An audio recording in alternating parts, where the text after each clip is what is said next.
I want to know really who are the 17%? Who are they? Who the hell are the 17%?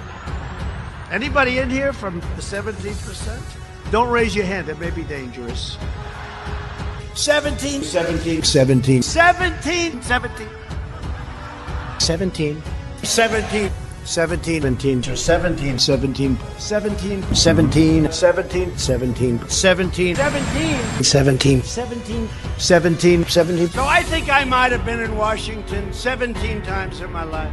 17, 17, and 17, 17, 17, 17. 17, 17, 17, 17, 17, 17, 17, 17, 17, 17, 17, 17, and 17, 17, 17, 17, 17. I spoke to him 17 minutes ago. I hung up the phone as you're coming in. 17, 17, 17, 17, 17, 17, 17, 17, 17, 17, 17, 17, 17, 17, 17, 17, 17, 17, 17, 17, 17, 17, 17, 17, 17, 17. So you had 17 Republicans plus me. 17, 17, 17, 17, 17, 17, 17, 17, 17, 17, 17, 17, 17, 17, 17, 17, 17, 17, 17, 17, planning it for 17 years.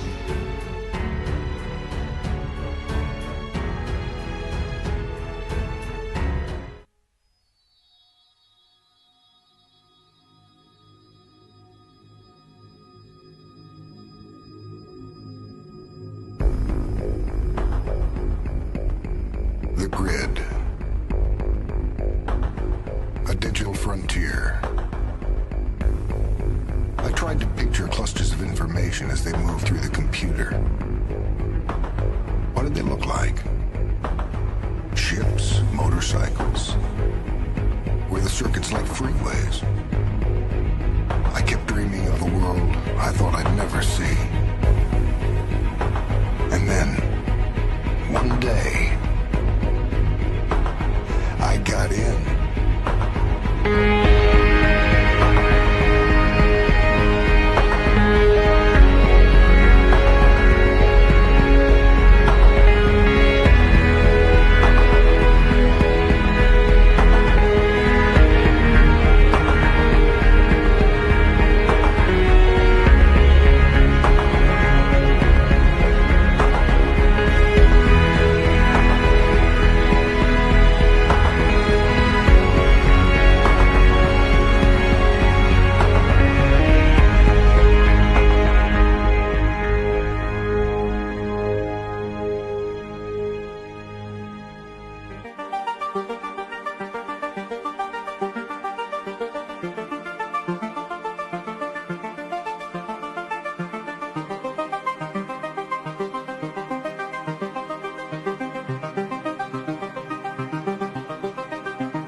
All right. Good evening, friends, and welcome to episode 2, The Exodus of PEPE on the Block, the Truther Media production. This is where the misinformation ends, the illusions die, and the real story finally begins. I'm Digital Soldier, but my friends call me Digi. And with that said, folks, thank you. Thank you, thank you, thank you from the bottom of my heart for those of you who sent their prayers and their love and their support for me this past week, not just for myself, but for my beautiful and lovely and talented wife, Sky, who in her darkest moment was watching me suffer. She needed prayer. And not only were y'all there for me to help lift me up, y'all lifted her up. And I can't thank you enough for all of the prayers. And I just want to say that I feel as though I'm a living testimony of the power of prayer, because here I am today with all of you, and I feel 100% better from where I was earlier this week. So the power of prayer is alive and it is at work. And I thank you, thank you, thank you so much. And I'm Sky Girl, but my friends call me Sky. And I thank you so much for my friends who joined me in that hospital room earlier this week. I love you all. And if you're here tonight, it's not by accident. You didn't find this show. You were led to it. And together, we're here to bring you the most base Bitcoin-powered truth-dripping show on the internet. So friends, welcome to episode 2 of PEPE on the Block. So quick little housekeeping, PEPE style. Just to let you know, we are currently live right now on Rumble, X, YouTube, and Substack.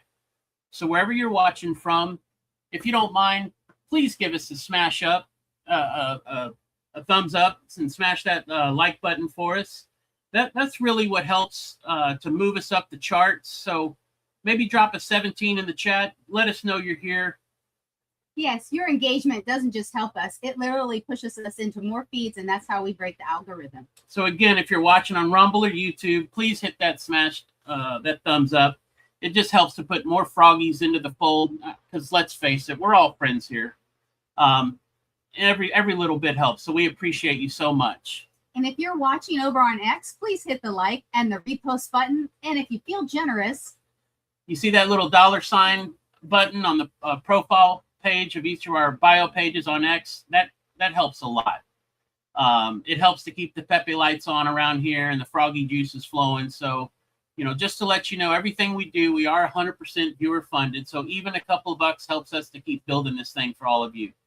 Now for the replay gang, you'll be able to catch the replay of this episode on Rumble, YouTube, and Substack. So we've got you covered. And for those of you who want to go a little bit deeper about who we are, what we're about, please go to our website, truthermedia.com. That's the home where all of Truther Media falls under our one digital tent pole, where all of us are together on one mission, where we are one heartbeat, where we put God first and truth always. And I want to give a quick shout out to all of our mod squad tonight who are helping us out. We got Chickaboom, Spammer Girl Q, and Courteous Maximus holding it down for us over there on Rumble. And we also have Leah Gibson and K9 Andrea holding it down for us over on X. Thank you so much, everyone. And now for some fun stuff, just in time for the holidays. For those of you who are looking for some last-minute gifts to help put under the Christmas tree, if you would go over to our merchant store, we've got a beautiful store where we've got all kinds of stuff for the Anons, the real ones, the Bitcoiners, the digital soldiers, whatever you're looking for the holidays. We've got great things at deesmemes.com. We've got mugs, hoodies, hats, notebooks, meme gear, women's wear, you name it, whatever you want, your chance to show the world that you're wide awake. All right. So, I think we got all of that crazy nonsense out of the way, which is good. I survived it. Y'all survived it. So we're right on track here. Just to let you know, this show exists to give you sight. And the sovereignty to understand the plan, protect your identity, and step into the future fully awake. Because we're not here just to entertain you. We're not, actually. We're here to arm you. So, friends, everyone who's watching out there, even if you're from Rio Linda, buckle up. because episode 2 starts right here, right now, with this truth. There is no Q without Bitcoin, because when you decode Q, you understand the plan. And when you secure Bitcoin, you defend your sovereignty. So tonight is the Exodus, the moment the sea splits, the birth of a deliverance. The path forward just got clearer. But before we move on, we're introducing something new tonight, because this show isn't just for us. We're building it for you, for the newbies, the naysayers, and the late adopters still trying to catch up, for the memers who speak the truth through images, for the ones still trying to find their voice. We're introducing a brand new segment, Pepe's Inbox. Your questions, your memes, your moment. Drop the burning questions of your darkest Pepe memes under the comments on our weekly posts, and each week we'll pick our favorites to feature live on the show. And a special shout out to our friend Allison Taylor, who sparked this segment idea. Thank you, Allison. We see you. Let's ride. The Exodus begins now. All right, friends. Tonight is not going to be about preaching at you. It's about walking with you. And that's why we're actually doing this together, because Truther Media isn't just a brand. It's a fellowship. And the two friends that are joining us tonight, they're not guests. They're family. They've been in the trenches with us since day one. And they're also our good friends and co-founders of Truther Media. You know them as TheJusticeCometh and Tracie Taylor. Two real ones, two deep thinkers, and two people who are really and truly just a lot like you, stepping into the Bitcoin rabbit hole for the very first time. They've got real questions, the kind a lot of you are probably having as well.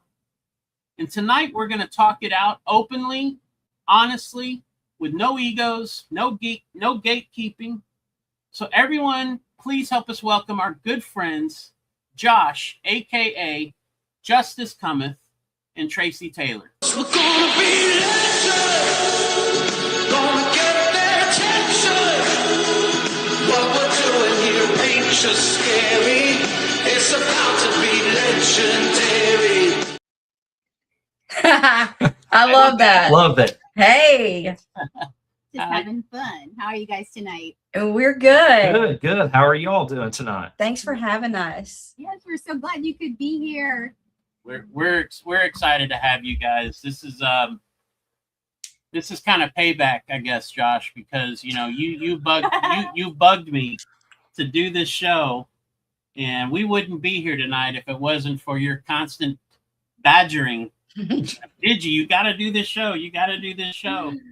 That's So funny. so as thankful as I am for your relentless pestering and forcing us to do this, we're very thankful to actually be able to do it, but more thankful that you're here now in this moment with us. So we're just so excited to have you on this episode.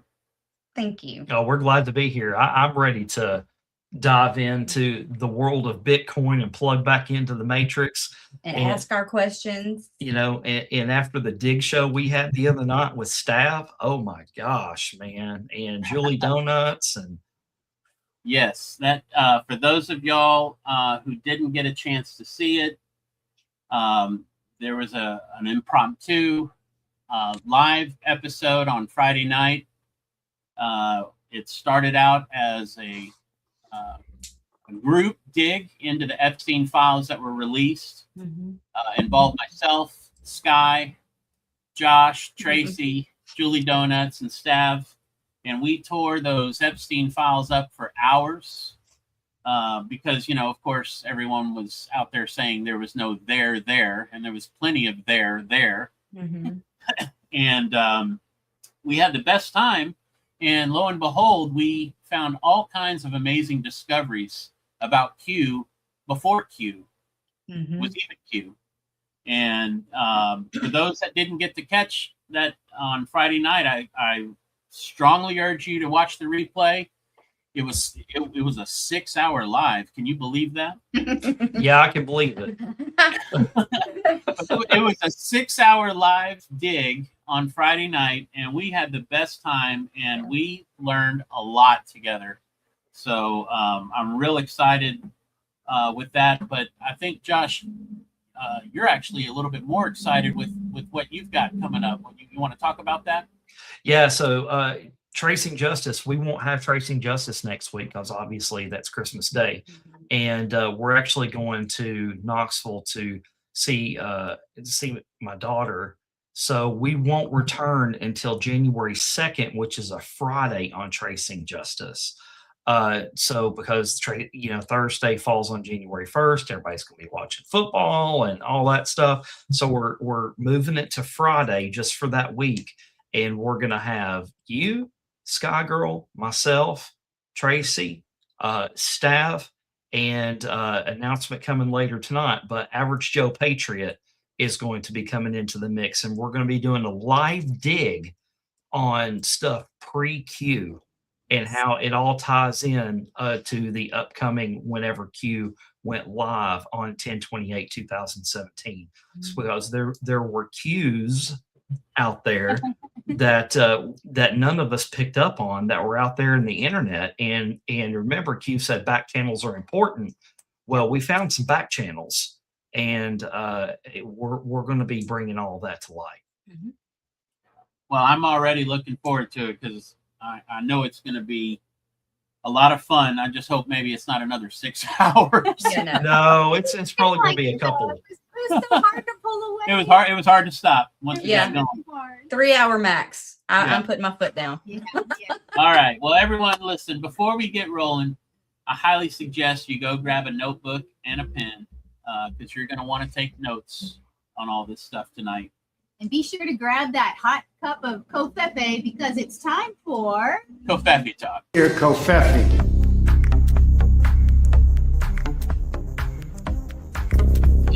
So clearly Laurel. Started worldwide exchange. Covfefe.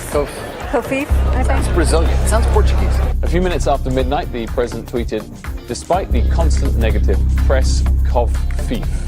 Covfefe, we're going to let you make the call this morning. Schmidt knows everything. Schmidt, Yeah. what does conveve mean? What the heck? It Actually, was like a Spanish soft drink company. The president tweeted the word Covfefe. We still don't know what it means, why the president tweeted it. That's why I've introduced the Covfefe Act, communications over various feeds electronically for engagement. It is a silly name, but a serious issue. I hear Covfefe. Covfefe is a long story, and I'll go back to what Sean Spicer said. Those that needed to know about That's what it. it was, that's what it That's was. it. That one's for you, Sean. That one's there for you you out there, Spicer. Those that need to know. But the Covfefe one is probably one of the all-time greats. Yes. One of these days I'll be able to tell or share that story. Don't you know, pump it up. You got to pump it up. Don't you know, pump it up. You got to pump it up. Don't you know, pump it up. You got to pump it up. Don't you know, pump it up. You got to pump it up. Don't you know, pump it up. You got to pump it up. Don't you know, pump it up. Don't you know, pump it up. You got to pump it up. Don't you know, pump it up. You got to pump it up.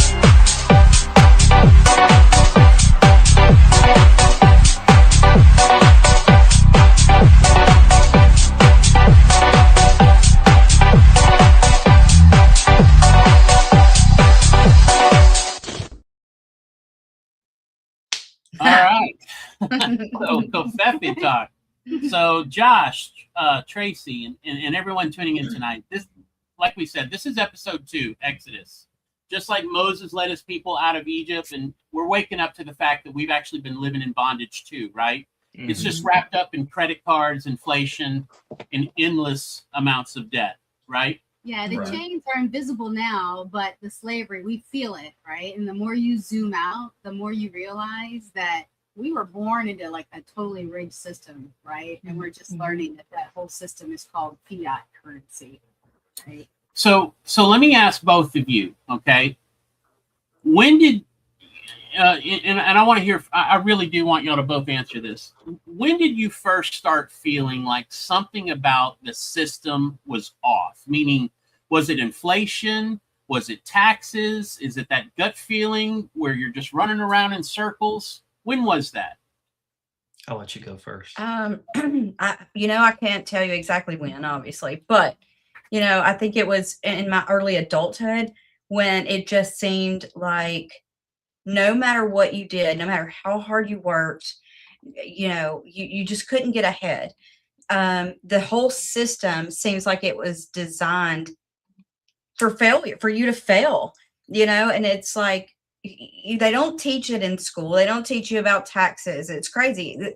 So maybe when I was teaching, it started, I was like, we're setting our kids up for failure. They don't even know how to do this system that we're enslaved in. But it's like, you got to pay. It started, I think for me was the taxes. Like you said, the property taxes, the income taxes, everything, the sales tax, everything you're taxed. It's like tax and death, right? That's what they said.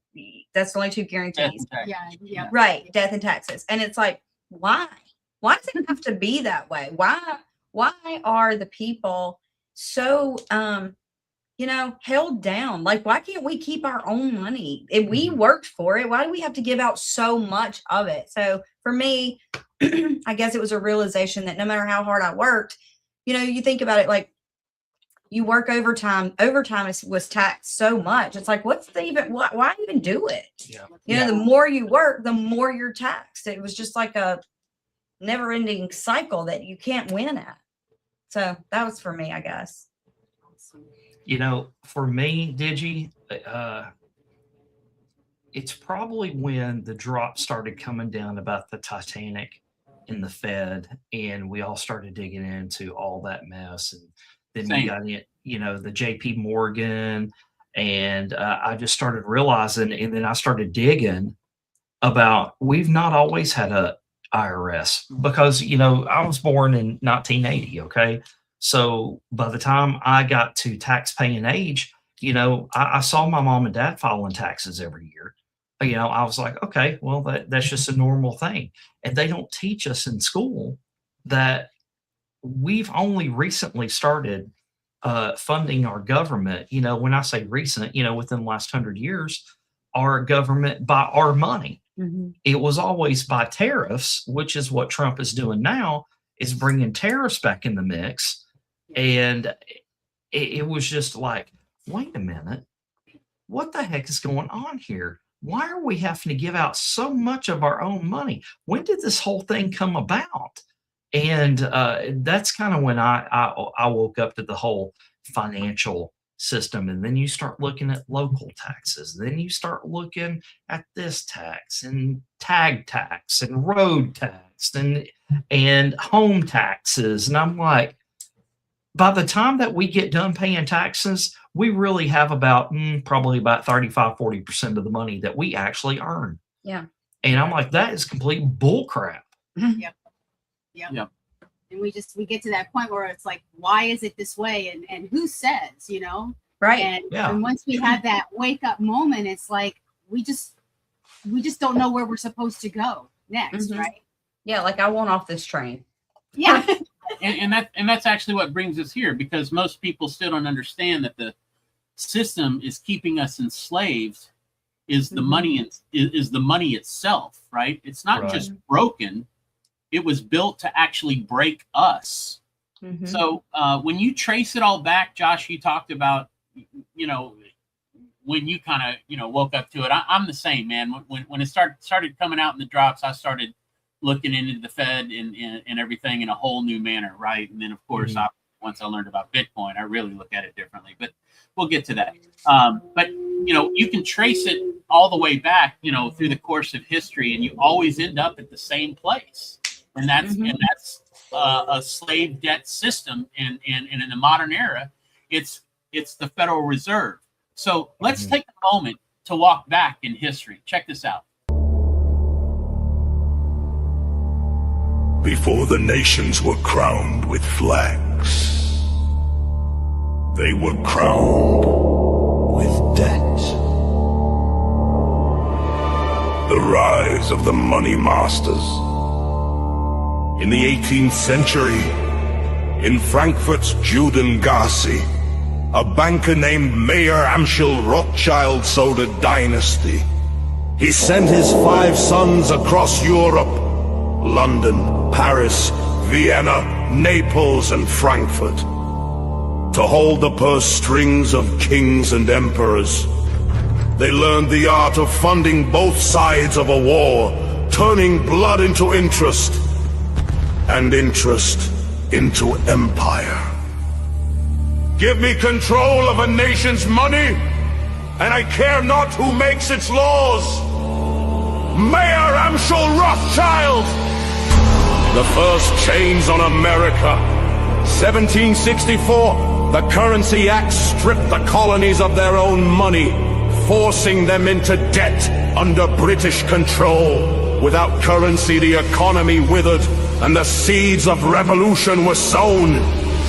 America fought for freedom, but the bankers waited. The War of 1812 was not for honor. It was to drag the young nation back into the central bank's grasp. Assassins in the shadows. Those who stood against them were marked. Andrew Jackson, the man who killed the bank, survived an assassin's pistols misfiring. You are a den of vipers and thieves. I intend to rout you out. And by the eternal God, I will rout you out, Andrew Jackson. Abraham Lincoln, who issued the greenback to free the Union from debt, fell to a bullet. But Lincoln had found an ally the bankers did not expect. Across the seas, the Russian Empire stood defiant against the Rothschild system. When the Union faced destruction, Russian fleets sailed to New York and San Francisco. Their presence a warning to European powers. Touch America, and you answer to Russia. In return for their defiance, the Tsar's family refused the chains of a central bank. For this, the debt empire marked them for death. In 1918, deep in the Ural night, Tsar Nicholas II, Empress Alexandra, and their children were executed in cold blood. Their dynasty erased, their land swallowed into the new order. The bankers are everywhere, and they have no pity. Attributed to Tsar Nicholas II, James Garfield, warning that those who control money control the nation. Cut down before his words could take root. Whoever controls the volume of money in any country is absolute master of all industry and commerce. James Garfield! William McKinley, gone. John F. Kennedy, signing Executive Order 1110 to restore silver-backed currency. Silenced in Dallas. The great enemy of the truth is very often not the lie, deliberate, contrived, and dishonest, but the myth, persistent, persuasive, and unrealistic.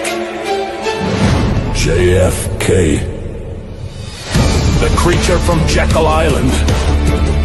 In 1910, on a secluded island off Georgia's coast, the blueprint was written for America's silent coup. Rothschild agents, Wall Street bankers, and politicians birthed the Federal Reserve, a private bank with the power to create money from nothing, lending it to the government with interest, binding every citizen in invisible chains. The long grip. Wars became profit centers. The Great Depression an engineered harvest. Gold confiscated. The dollar unbacked set adrift in a sea of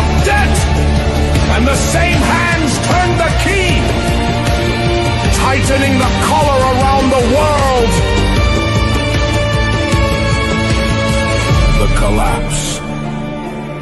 The paper towers trembled. Trust collapsed. The vault was bare, and in the void, a spark. The new fire! Satoshi Nakamoto. A white paper. A code beyond kings and bankers. A money that lives in a digital realm. Immune to the printing press. And free from the chains of debt. The root problem with conventional currency is all the trust that's required to make it work. The prophecy of unchaining. Now, the bankers still sit on their thrones, but the ground beneath them shakes. The chain of thunder has been cast, and it will not be broken. From the modern halls of power comes the new decree. Custody your fate, or it will be taken from you.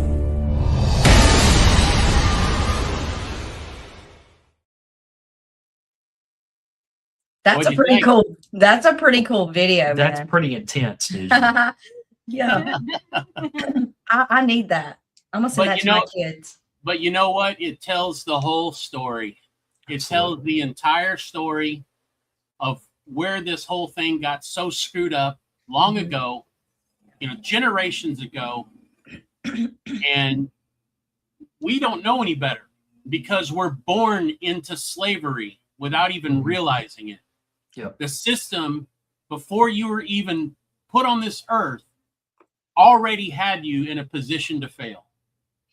Yep. And you hear the cliche, the struggle is real. Well, it really is real in this instance, not just, for certain people, it's for everybody. Mm-hmm. And that's what this show is all about in terms of what we're doing here. This is a biblical moment where the waters are parting, and the evil one, the Pharaoh, is coming after us. This is Exodus, just like how the video is showing you the historical pattern of what's taken place. It's showing you the Exodus. It's showing you the way out. It's showing you how to opt out. Mm-hmm. Hey, Tracie. Yeah. I know that you're big on research and showing the receipts and everything like that. And I just started looking into the Federal Reserve. I didn't really know a whole lot about it even before, within the last couple of years. Mm-hmm. Is this something that you've ever looked into before? Well, I have. Just like what Josh was talking about with the Titanic, and I did do some research, and the whole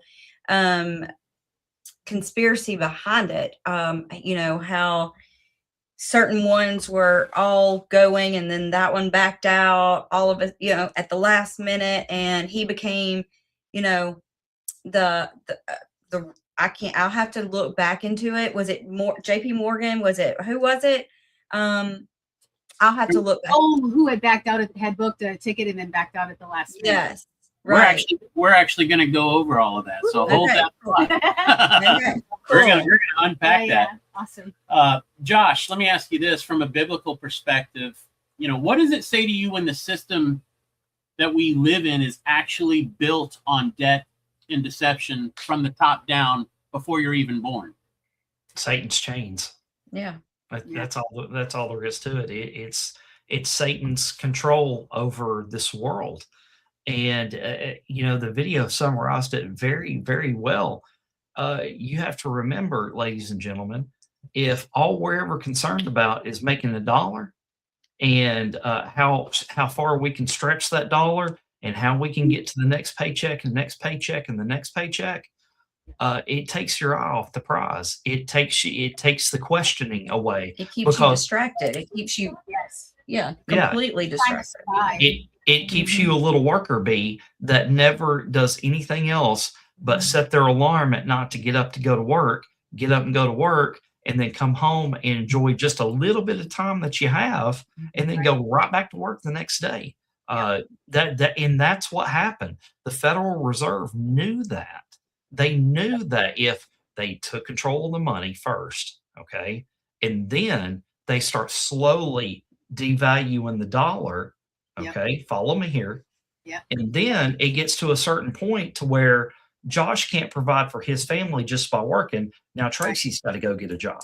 Okay. Now Tracy and I are working. And what if we had kids, little kids? Then we've got to send them to daycare, and they get indoctrinated at the daycare centers. The money was the start of the whole downfall of man. The Federal Reserve System was the start of everything.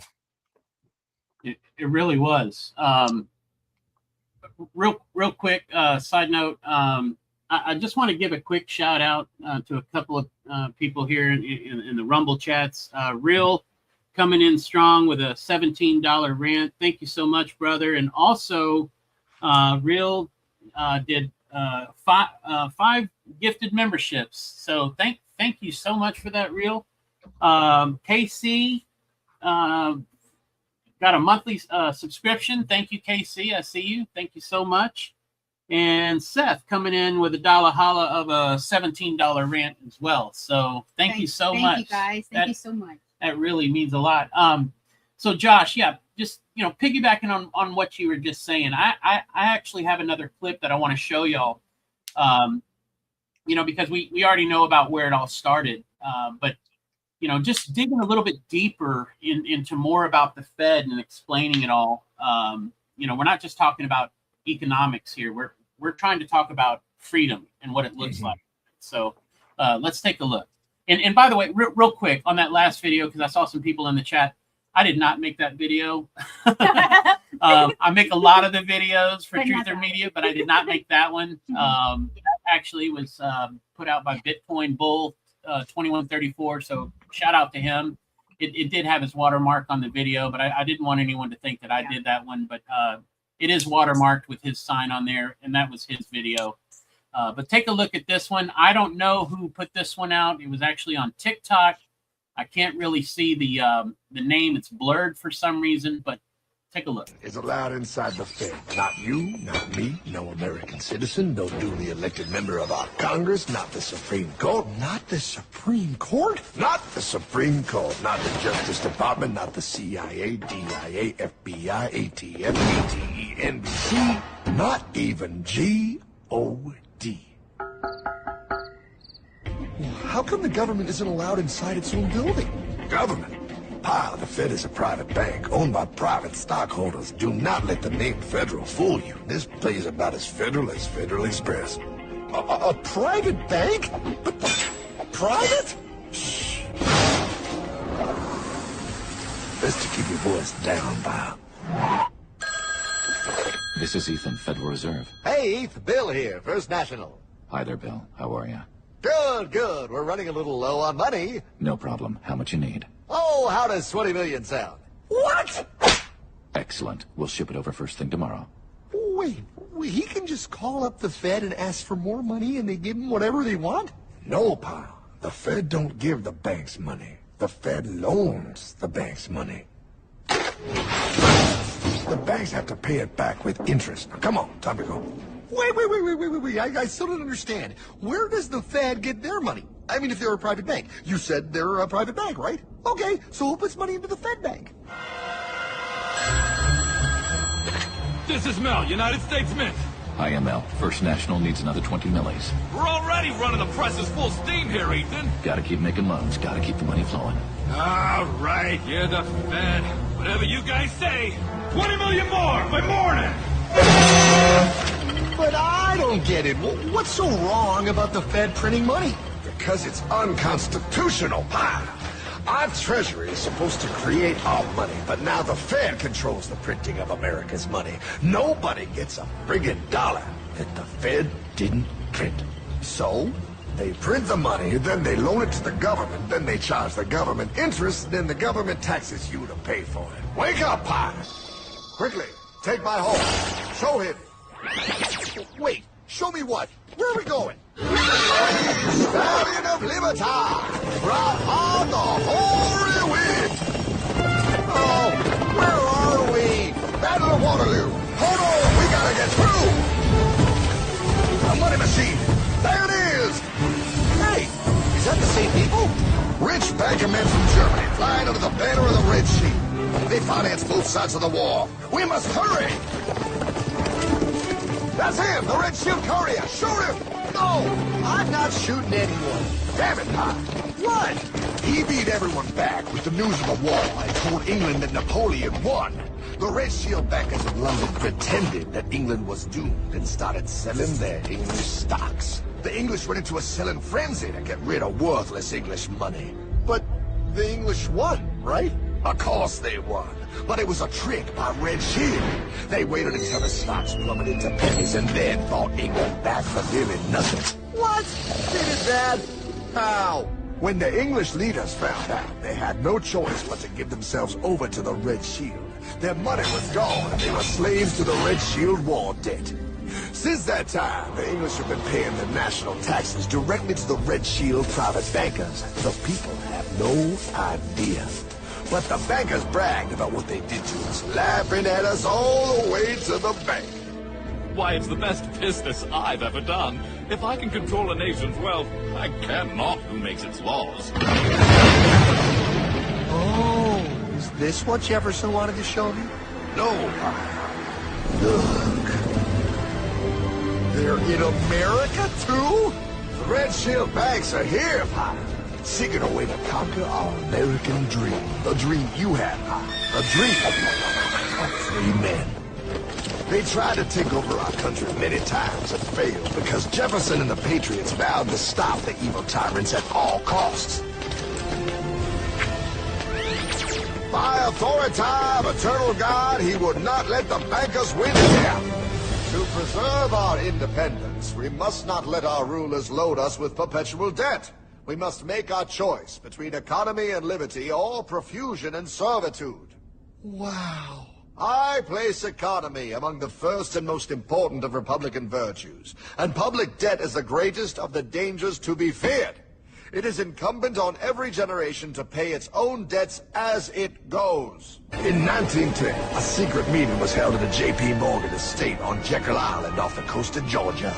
This meeting was so secretive, so concealed from government and public knowledge, that the 10 attendees used code names.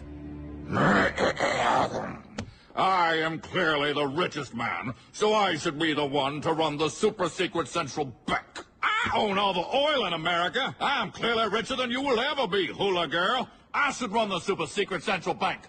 You're nothing compared to me, lube job. I shall run the secret bank.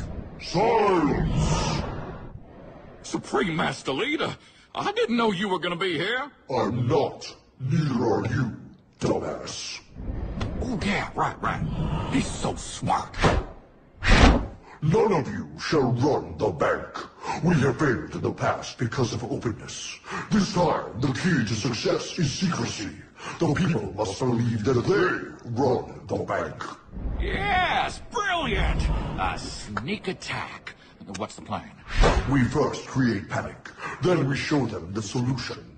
With our man in office and well-planned timing, we will have our central bank. And so the people think it is theirs. We shall christen it Federal. The Federal Reserve.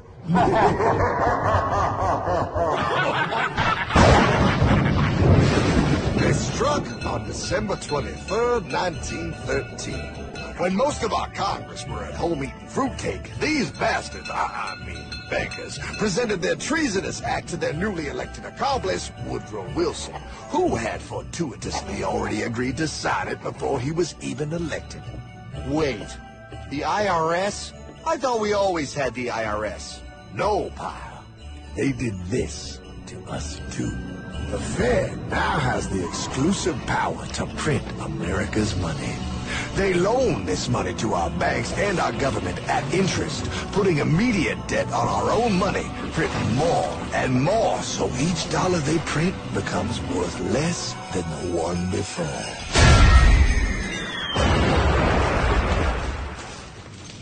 Merry Christmas. What in the hell is that? That pie is how our government now must pay back these debts to the Fed. Your taxes did not go to your government. They don't? It's the greatest theft in human history.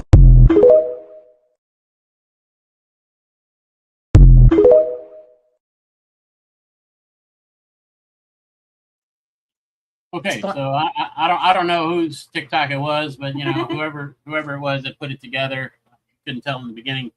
But I mean that's it. That's the core of it. So let me throw this to both of you. What stood out the most from that clip in terms of what? I mean, I know it's a cartoon, right? I'm still a Toys R Us kid. I'll be that way the rest of my life, whatever. But you know, it's built for kids. Kid level understanding because it's a cartoon. So I mean, what'd you get from that?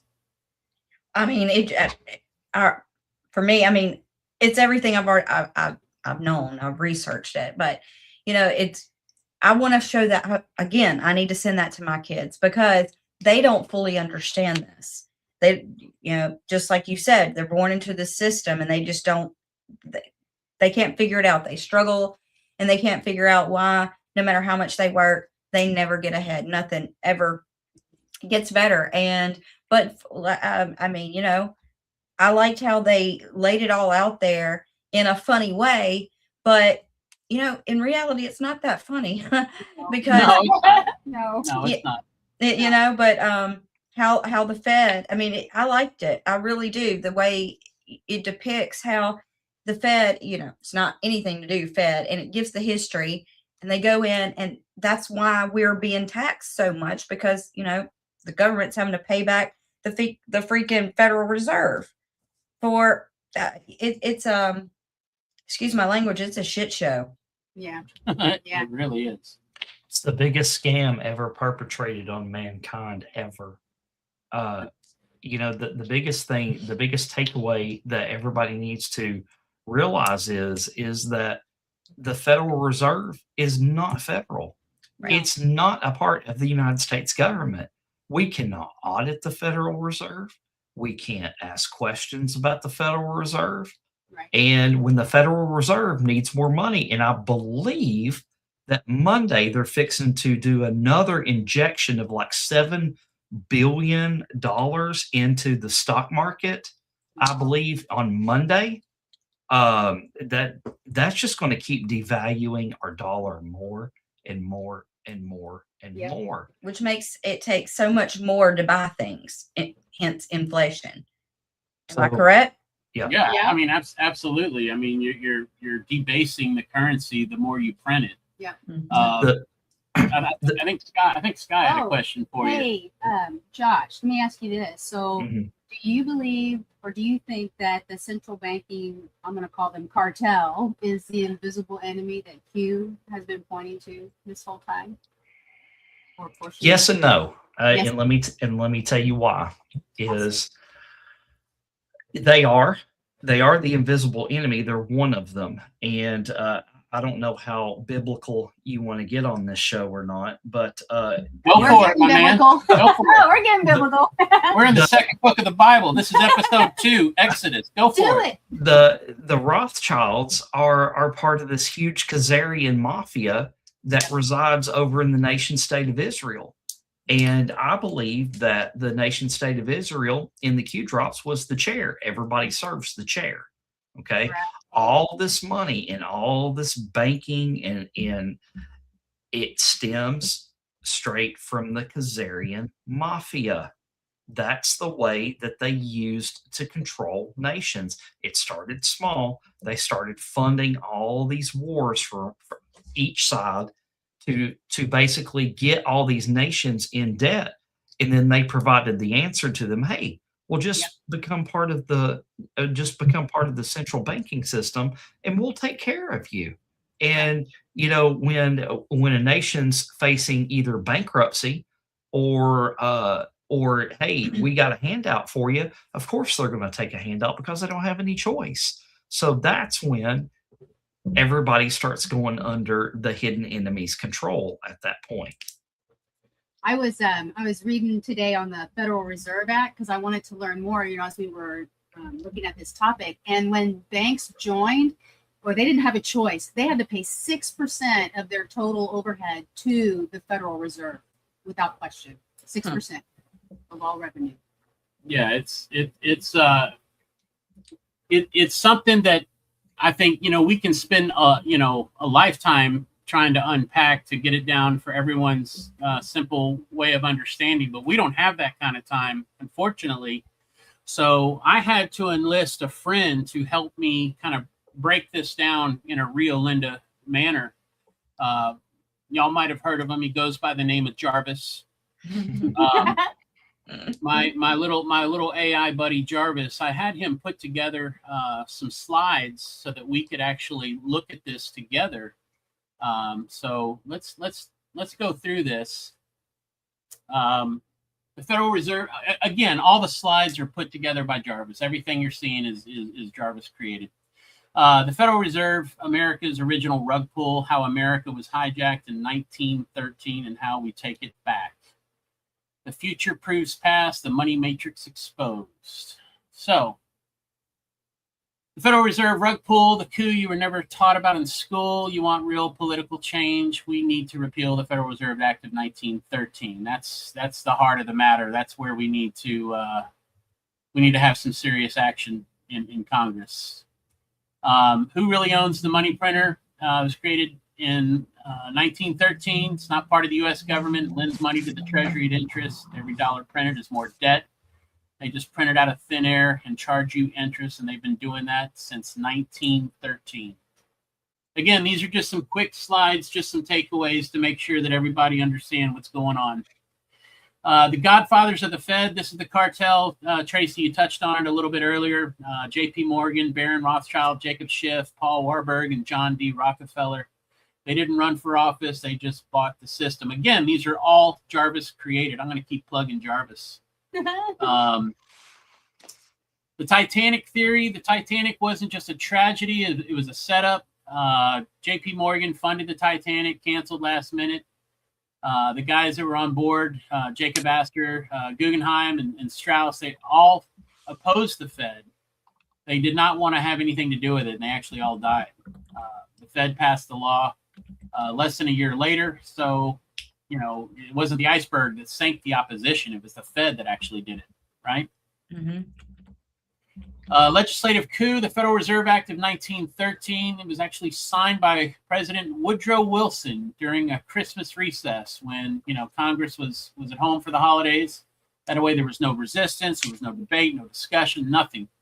But he was quoted when he signed it saying, "I'm a most unhappy man. I have unwittingly ruined my country." And he did, under the Federal Reserve Act of 1913. Thanks, Woody. Appreciate you. Good looking out, right? Monopoly rule number 11. I know we've all played Monopoly, guys, but the rule in Monopoly itself it doesn't work. It's a scam. And Monopoly knew that. The bank never runs out of money, right? It just writes more IOUs. Tracy, what do you do when you play Monopoly in the family and you run out of money in the bank? What do you do? You borrow from the. What do you mean? You write the IOU. Oh, yeah. Oh, yeah. I thought you meant, the bank runs out, right? Yeah. You write the IOU, yeah. You had to write it on paper. You had to write more dollar bills because you didn't have any more, right? So you had to get out little scratch sheets of paper, and you had to write more 500s and 200s, whatever the denominations were, right? Yeah.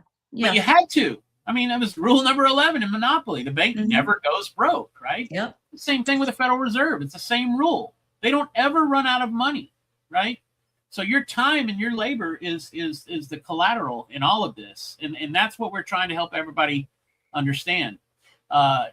Thomas Jefferson actually prophesied this coming about 100 years before it even happened by saying, if the American people ever allow private banks to control the issue of their currency, first by inflation, then by deflation, the banks and corporations that will grow up to sour them will deprive the people of all property until their children wake up homeless on the continent their fathers conquered. So he knew the formula for what was going to happen in terms of the destruction of America 100 years before it actually did. Hey, Digi? Yeah. Before we go any further, I just want to explain to the audience real quick, and this is really going to make you sick, and it's really going to open your eyes.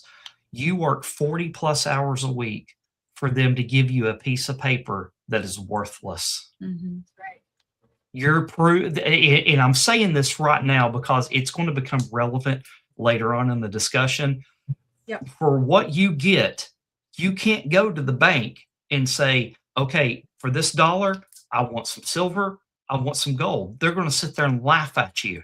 And they'll be like, your dollar is your dollar. That's what it is. It's a dollar. So you're telling me it's a piece of paper. But you is all used it to is. could. You used to could go to the bank Yep. and Before. get the gold, that amount. But that's what they ended. So just remember that, audience, as we go forward in this conversation. So that's a good point, Tracy, and I'm going to get to that in just a second. So this is how the scam actually works. Step 1, you work. Step 2, they print fake money. Step 3, you pay taxes on their loan. It's a you know, who was it in Austin Powers? It's a vicious cycle, right? A vicious cycle. Okay. In the Fed, the Fed is the real head of the snake, guys. The wars, taxes, inflation, surveillance, it all traces back to a money printer. Your timeline is simply this. 1913, they were created. In 71, they took us off the gold standard. 2008, we bailed out all the banks, right, after the mortgage meltdown and the housing bubble. Remember all of that craziness? I do. Right? 2020, the global reset began. 2025, this is where we're at, right?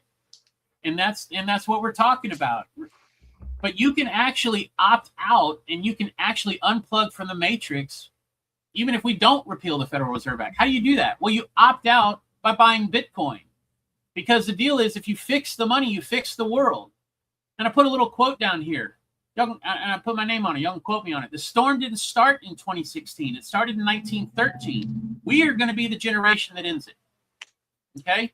Yeah. So, we were talking about just a second ago, Josh, about the purchasing power. I want to show y'all something, because this is the part where I think Tracy can understand where I'm going to be going with this here in just a second, because she always likes to talk about how her Jesus flips table, right? Mm-hmm. That's your thing, Tracy. Yeah, that's my thing. So this is the dollar's worth, right? This is your purchasing power of the U.S. dollar over the years. As you can see, back in the day, in the early 1900s, you could do a lot. You could buy 30 Hershey bars back in 1913. 30 Hershey bars, right? How much is one today? Like $3? Mm-hmm. So you can see over the course of time, from when it began all the way down to where we are currently, it's losing value. The purchasing power continues to decrease. Now, let me show you this. So with inflation silently robbing you of purchase power since 1913, back in 1929, look at that basket of groceries you could have bought for $20, right? Mm-hmm. And then in 2020, that same $20, look what it buys you now. I complain to Sky a lot of times when we go grocery shopping and we get like one single brown bag of groceries. One single brown bag of groceries. We walk out of the store, it's $100. Yep. I'm like, and it was just bread. Yeah. Well, Bread and bananas and chips. Not just. The point is, it's one bag, right? Yeah. Here's the interesting thing. Look at the deflation of what Bitcoin provides you, where it actually protects you from the Federal Reserve ever since 2009, because one Bitcoin back in 2012 actually bought you the same amount that it did in 2020 with a $20 bill. But then go forward. One Bitcoin in 2013 could buy you a computer. One Bitcoin in 2017 could buy you a car. One Bitcoin in 2018 could buy you a house. One Bitcoin in 2020 gets a house and a car, right? Mm-hmm. So it's showing you the deflation value of Bitcoin. That's what makes it so powerful against the dollar, because every time they turn on the money printer, Bitcoin goes up. And what are they about to do? They're about to inject more money into the system, right? Right. So I have a question. So would it be like, when you purchase Bitcoin, kind of like the same thing as turning in something worthless and getting something that has value? You see what I'm saying? You have to buy it with our fiat dollars, right? Yes. You have that to. is absolutely. Okay, so that you're basically exchanging something worthless for something that has a value. Correct. So, a lot of people don't understand that, and that's really what we want to help everybody come to, at least a general knowledge or working understanding, because we have not operated in the fiat dollar system for almost 5 years. We don't use cash. We don't use their dollars. We don't use their paper money. We don't use that at all. Mm-hmm. We're what you call a Bitcoin maxi, meaning the only way that we transact in our life is through Bitcoin, whether it's our bills, whether it's going out to the movies or putting gas in the car, buying groceries. Everything we do is transacted in Bitcoin. And had we not have been doing that over the course of these last several years under hyperinflation, where cost of living is skyrocketed and the price of gas has gone up so dramatically, we wouldn't have made it, because our dollar it didn't stretch far enough. So what we got in the habit of doing is on payday, we would literally take the paychecks and we immediately invested it right into Bitcoin, like what you were describing, Tracie, because we're taking something that was worthless and putting it into something that had value. And what happened is each and every payday, that paycheck went further and further and further because Bitcoin kept going up. Mm-hmm. So it's like you make more money than what you were actually being paid. You recover the loss of your taxes that are being taken out. So that's what helps save us, and that's what we want to teach. Mm-hmm. Because at the end of the day, Tracie, this is what I believe Jesus would do. Mm-hmm. Yeah. Right? Yeah. So 100%. Get out of my temple. So anyway, we want to get to the time in our show when we talk, because we've got to know this about the two of y'all. This is our moment where we get down to the brass tacks of red pill, orange pill, the double awakening moment. We're gonna be legends, gonna get their attention. What we're doing here ain't just scary, it's about to be legendary. So, here on this show, on Pepe on the Block, every guest has to go through the same rite of passage, where we call this the red pill, orange pill, the double awakening moment. So Josh, Tracie, I want to ask both of you. And we'll start with you, Josh. I already know your story, but there might be people that don't know your story. So I do want to hear it again. When did you first take the red pill?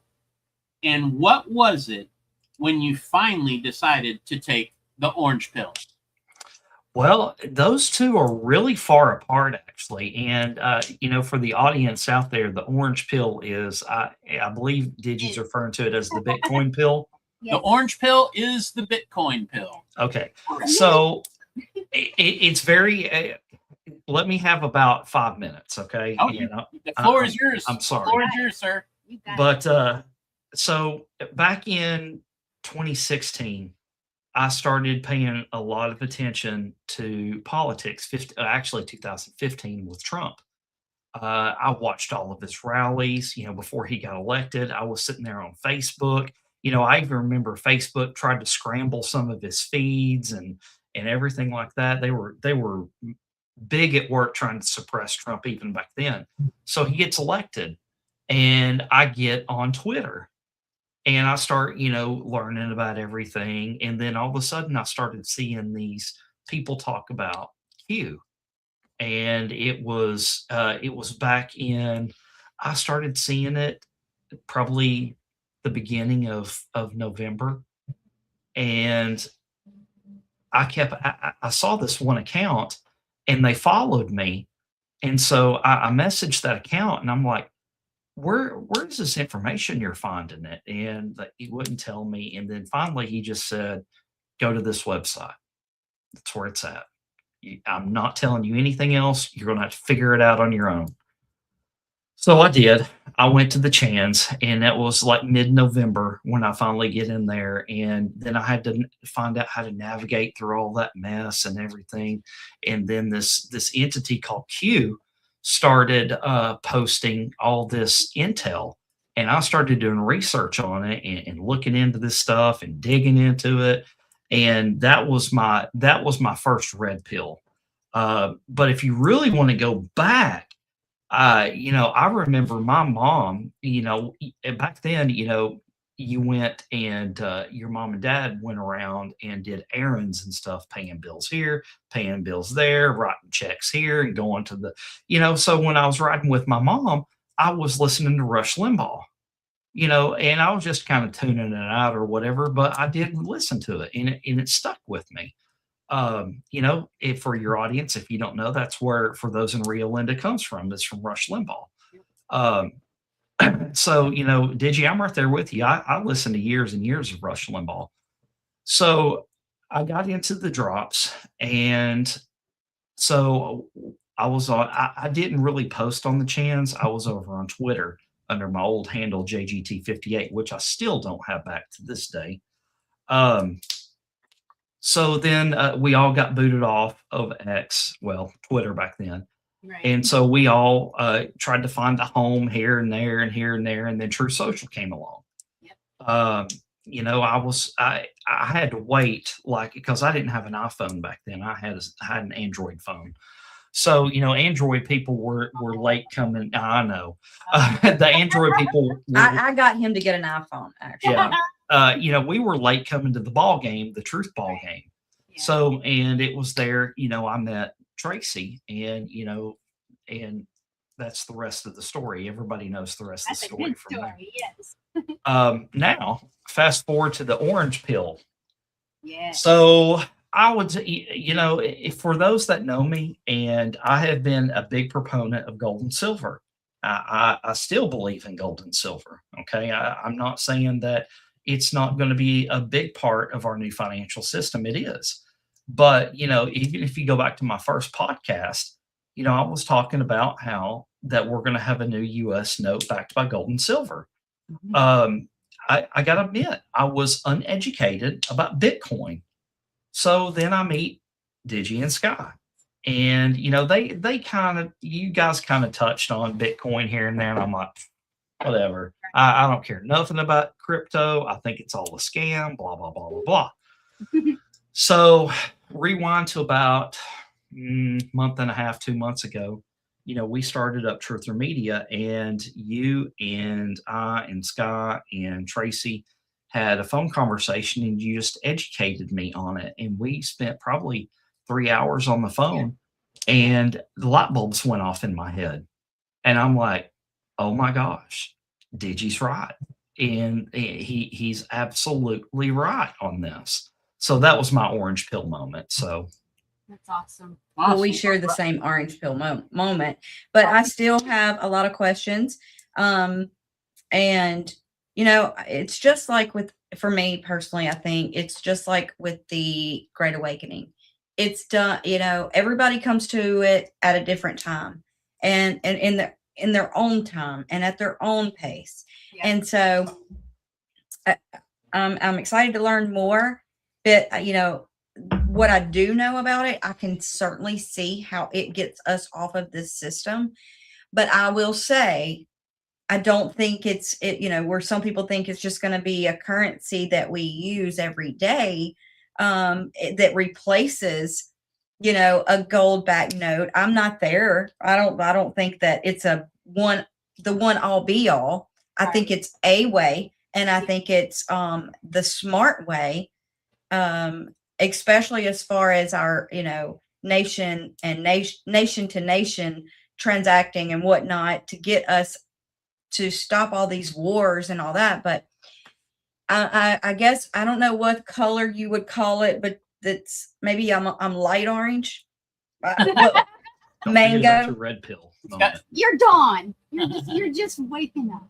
Yeah. So I'm learning, and I'm anxious to learn more. I'm definitely open-minded. I can like I said, I can certainly see how it could get us off of this slave system that we're on. So, my red pill moment, dude, I don't even, mine was way before Q, if I'm being honest. As I started looking into hearing about the Illuminati, Tupac talked about it, and I'm a big Tupac fan, and I was just like, what'd he say? And I started looking into this, and so that's when I started realizing that this reality is not what I thought it was. That I have been lied to, and that there was things going on behind the scenes that I was just blind to. So I couldn't tell you when. I really couldn't. But it's been more of a gradual thing for me. And then, of course, back then, people wouldn't tell you how to find the Q drops. I mean, I was like, bruh, and where do you find, like, somebody just tell me. And nobody, the big thing back then was, you had to do your own research, and people were just buttholes back then about it. And I get why. I do get why. But I mean, I was just like, can you just direct me into the right path? Like, I'm interested. I want to. So it was probably a couple months after Q had started, when someone finally relented and was like, all right, here's where you go. And I'm like, all right, thanks. Finally, dang, crap. I'm not asking for money here, I figured it'd been easier for you because you're a female. Yeah, no, it wasn't. Or maybe that's why I finally got whatever. And then I started looking into the questions that Q asked, and started looking them up, started digging, started researching. I'm like, what the hell? Hold on. Right. And then, I was like, I want to print these. I need to print these. And I just started collecting data, all sorts of things, the WikiLinks, all the stuff that I would find, all the different stuff, and just started compiling this big, huge treasure trove of things. And, so that's mine. I mean, I can't say that there was ever a moment, but for me, it was more gradual. Yeah, so. Me too. That's awesome. Awesome.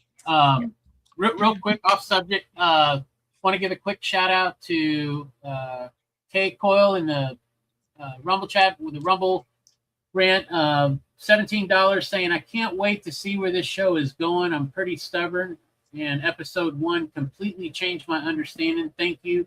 No, thank you. Casey, thank you. Okay. Thank you for that. That really, really means a lot. Also, Julie Donuts coming in with a $5 rant saying death to the Fed. We see you, Julie. Yep. I agree. We need to get you on here. We need a shop talk. Need to get you on Pepe on the Block. We also got another monthly subscriber with We Are Ready. Thank you so much. Thank you to all of you in the chat for being here. So yeah, Josh, Tracy, we've laid the groundwork. So what I want to do is I want to take a second to actually highlight something that was really cool that happened this past week. Yeah, and so not talking about Tuesday, but this past week, cool.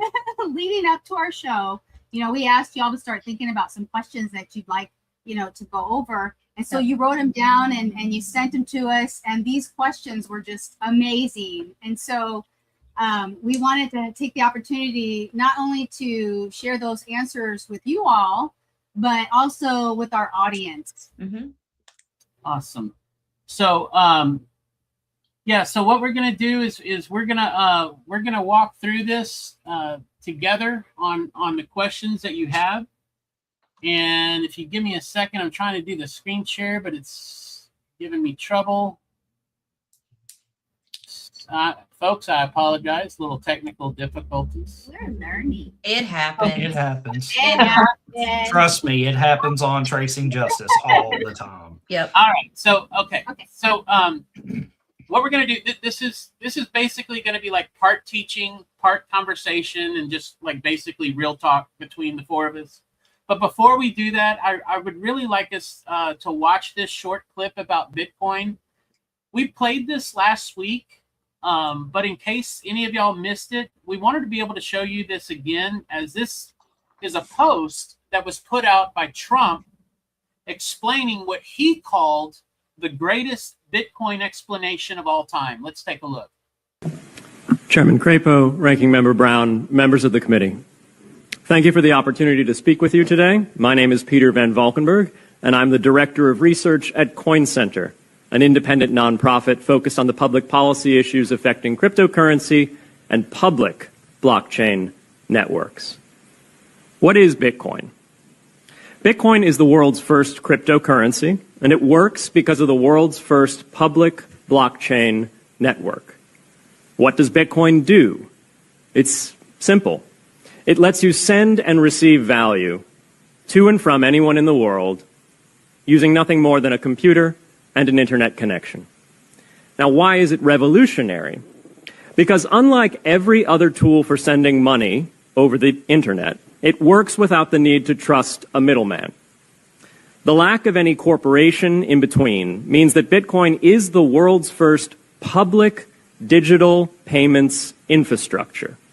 And by public, I simply mean available to all and not owned by any single entity.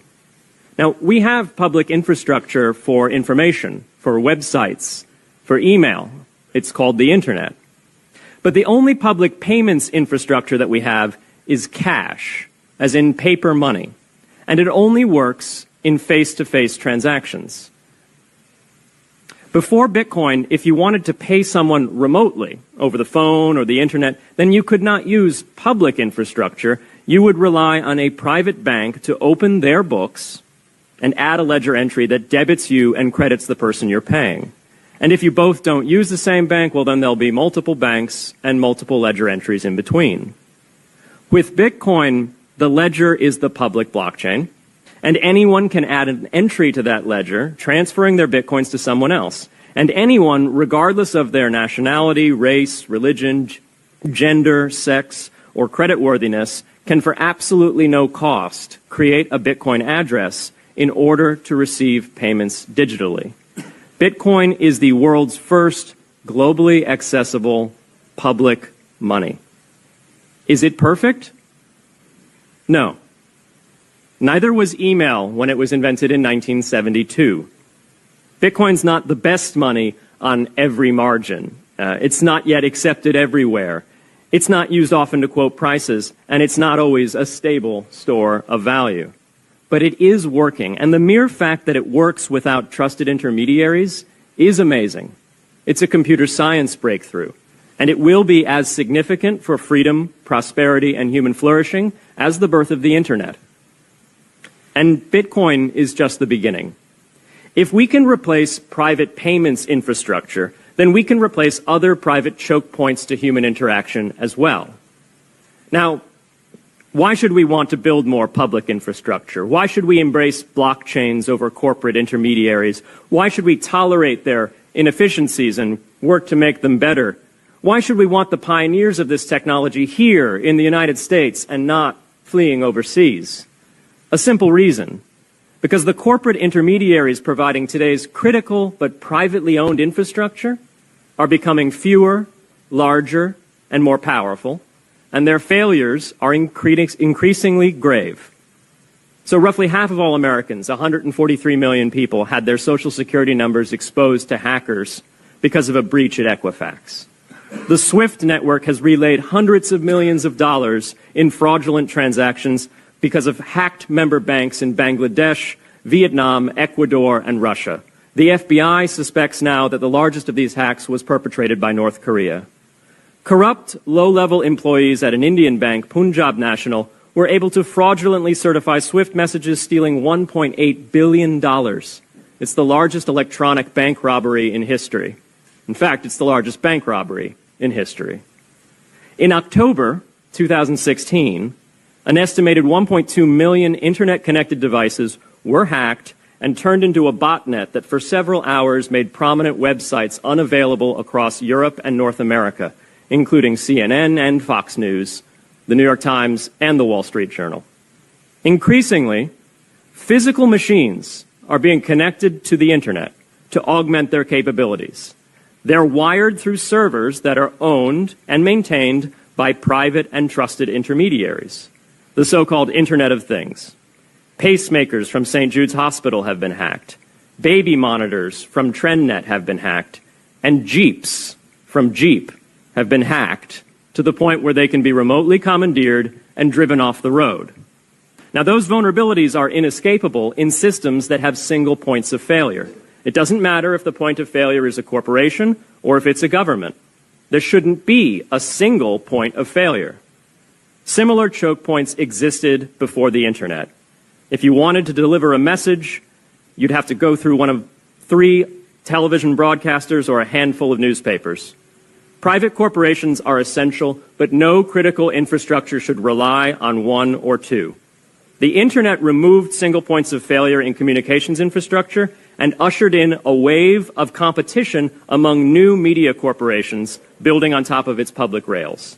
Blockchains can similarly disintermediate critical payments and IoT infrastructure. The technology is not yet ready to answer all of those questions today, but it is our best hope. And as with the internet in the 1990s, we need a light touch, pro-innovation policy to ensure that these innovations flourish in America for the benefit and security of all Americans.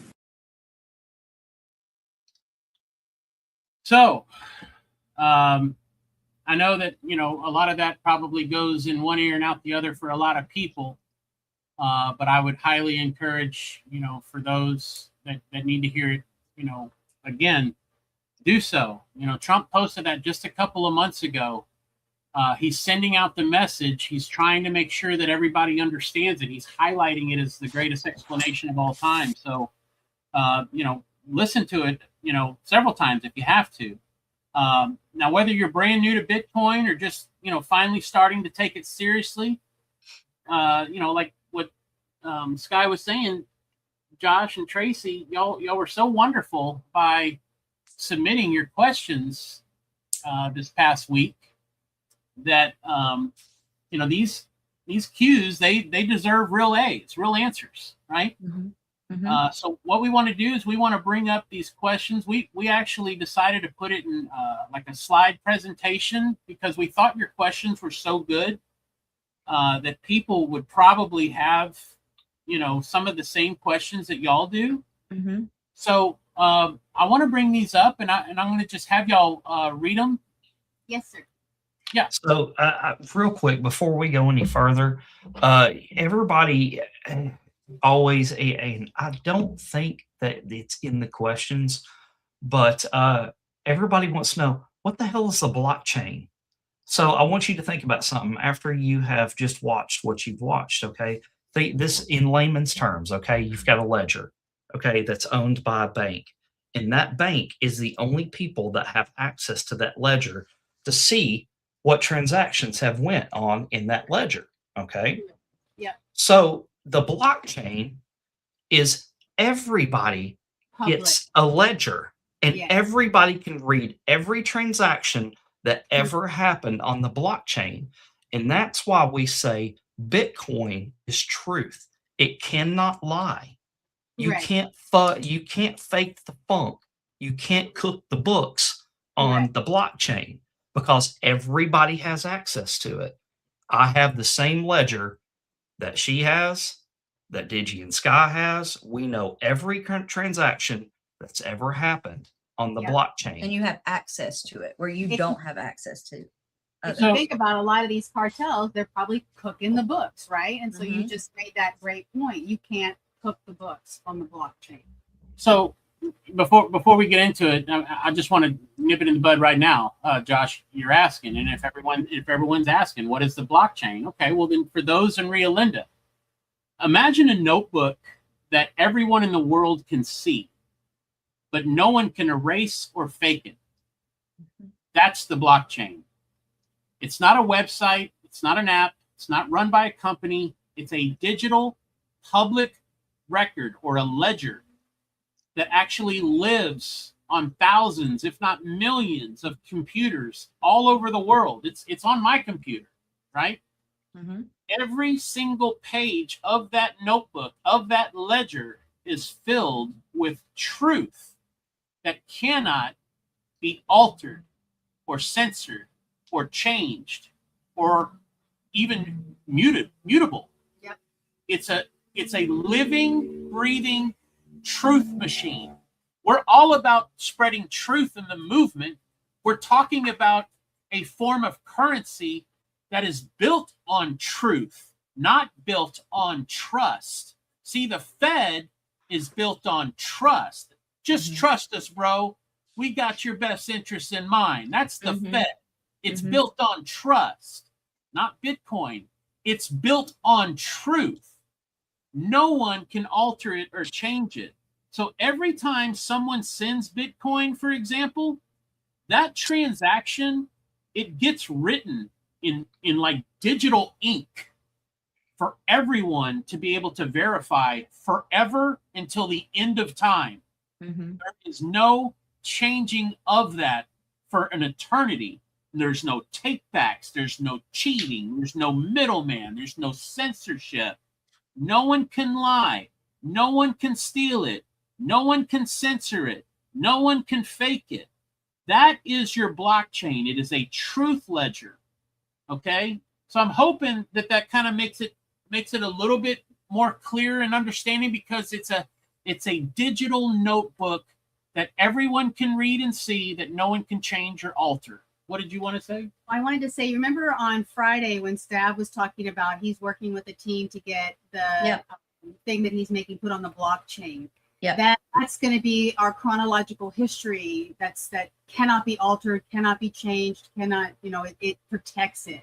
And so the blockchain is not just for currency. It's for documentation. It's for historical record. Anything that you want to preserve, that you want to have stamped in truth, can go on the blockchain.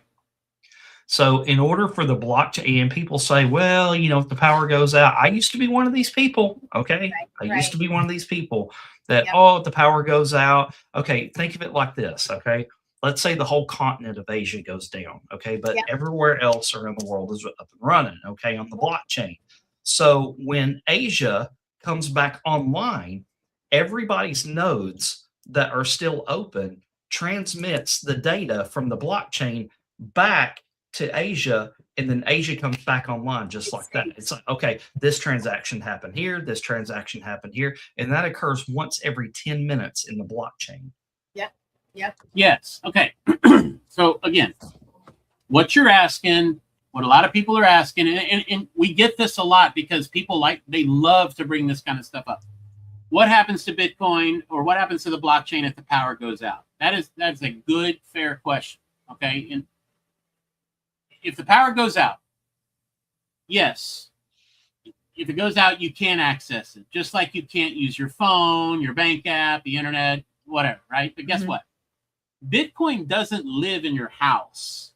It's kind of like what you were saying, Josh. It lives on thousands of computers around the world called nodes. My computer is a node on the Bitcoin blockchain. We lose power here all the time because our power provider is unreliable. Power just goes out, right? Well, that doesn't mean the Bitcoin blockchain stopped working because I lost power here at my house, right? Right. So in places like, say, Iceland, El Salvador, Texas, solar powered servers, satellites, and whatever. Let's say the entire planet loses power at the same time. The Bitcoin blockchain would actually keep running. Losing power is a temporary offline. The blockchain is still online in every country that doesn't lose power. Your Bitcoin is actually still there. It's still safe. It's still yours.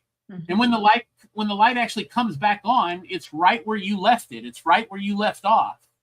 So, we've got backup systems in the way of redundancy that are already being built and set up in place. With not just satellites, but think about what Elon's done with Starlink, right? They're syncing Bitcoin from space. Okay. All of the different, networks that are sending and using Bitcoin through radio signals, not even internet.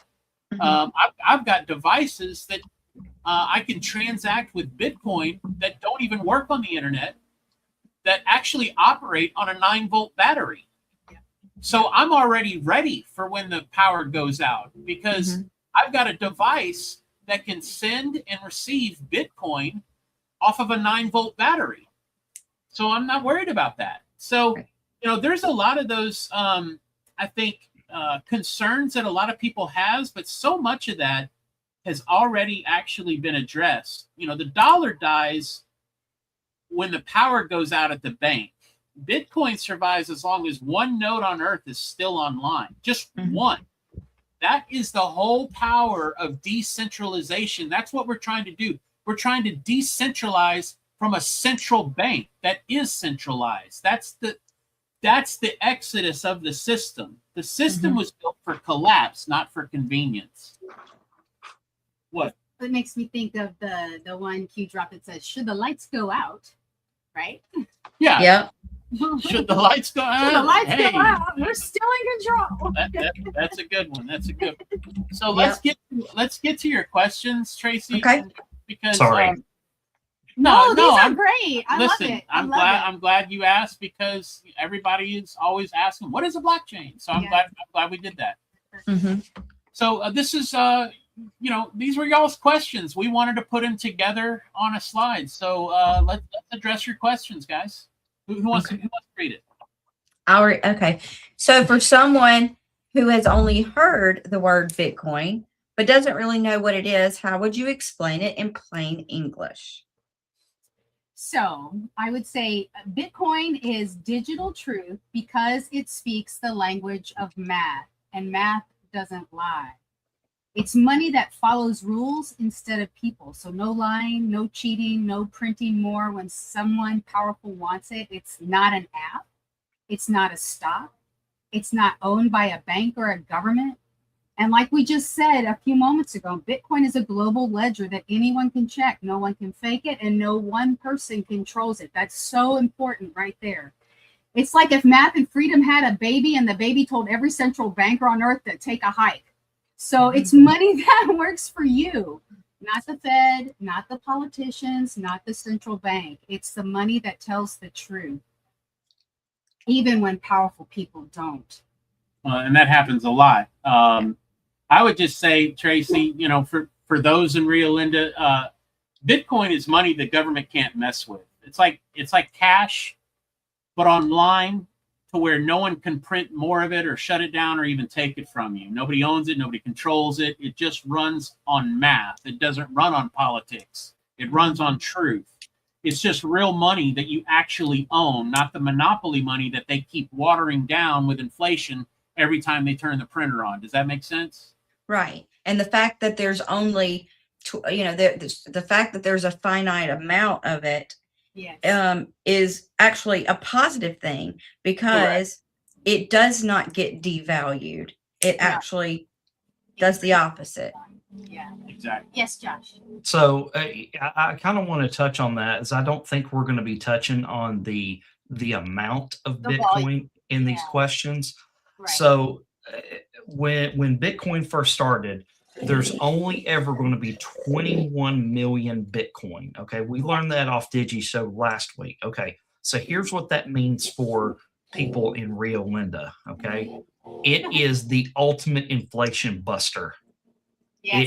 It can't, you can't produce more just because you need to produce more. Right. And one Bitcoin holds 100,000 sats. No. I'm sorry. 100 million sats. I'm sorry about that. 100 so that's million like, sats. That's basically like 100 million pennies inside of one Bitcoin. Mm-hmm. And each penny has 1 million. Has 1 million. Sats. And, because... Wait, say that again. Go ahead. Okay. So one single Bitcoin, just one coin, selling at whatever it is today, like 85, 90,000, whatever it's sitting at right now, right? Mm-hmm. One of those Bitcoins is made up of 100 million sats, or they call it's short for Satoshis. Mm-hmm. A Satoshi or a sat is a small incremental denomination of a Bitcoin. It's a fraction of a Bitcoin. Right. Kind of like how in our dollar has 100 pennies. Yeah. Right. To make a dollar. Right. One Bitcoin has 100 million sats, 100 million Satoshis to make up one Bitcoin.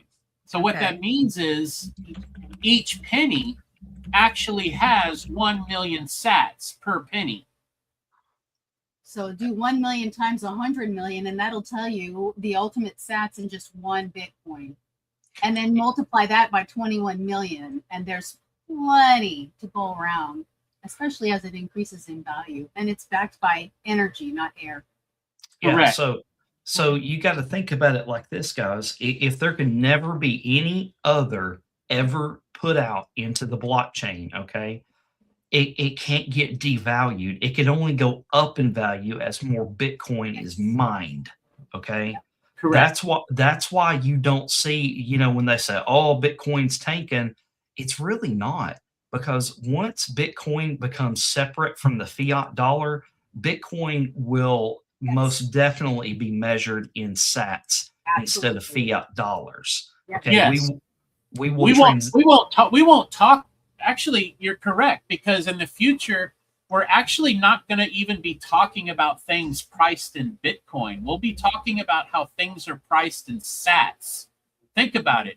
There's so many people that will never own a whole Bitcoin because there's only 21 million of them. But everyone in the world will own some form of Bitcoin through the way of sats. If all you ever had was 1 penny, which is 1 million sats, imagine what happens when 1 sat reaches parity with $1.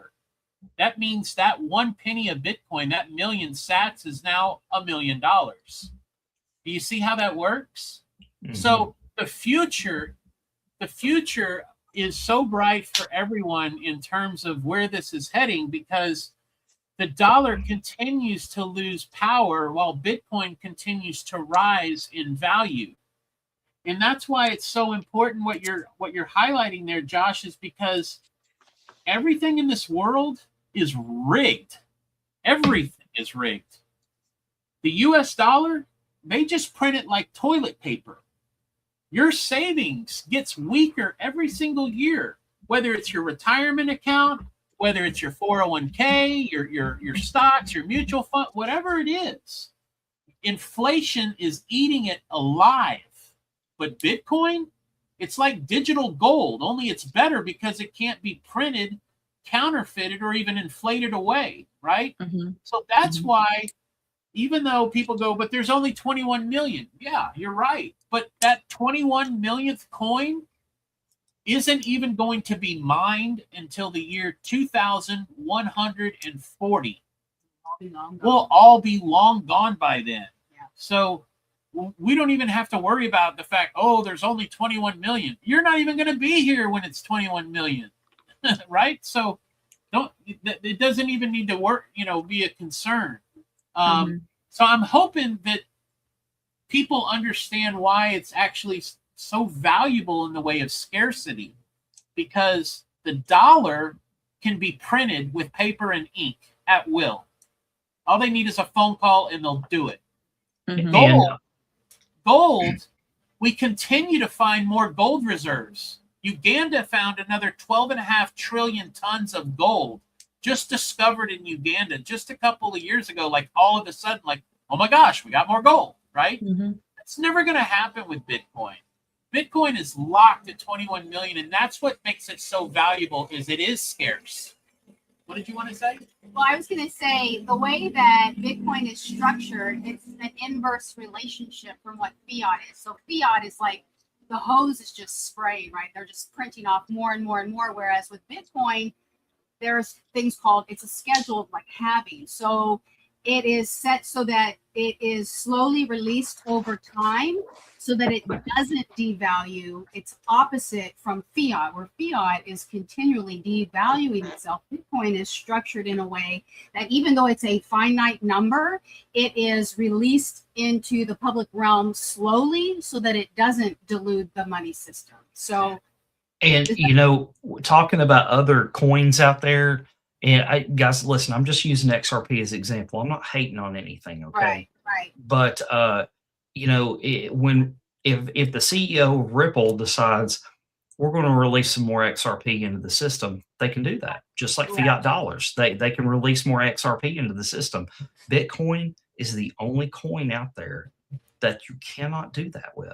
Right. It is not controlled by a CEO corporation. Every other coin out there has CEO roots, which is, guess what? Trust me, bro. Yep. Yep.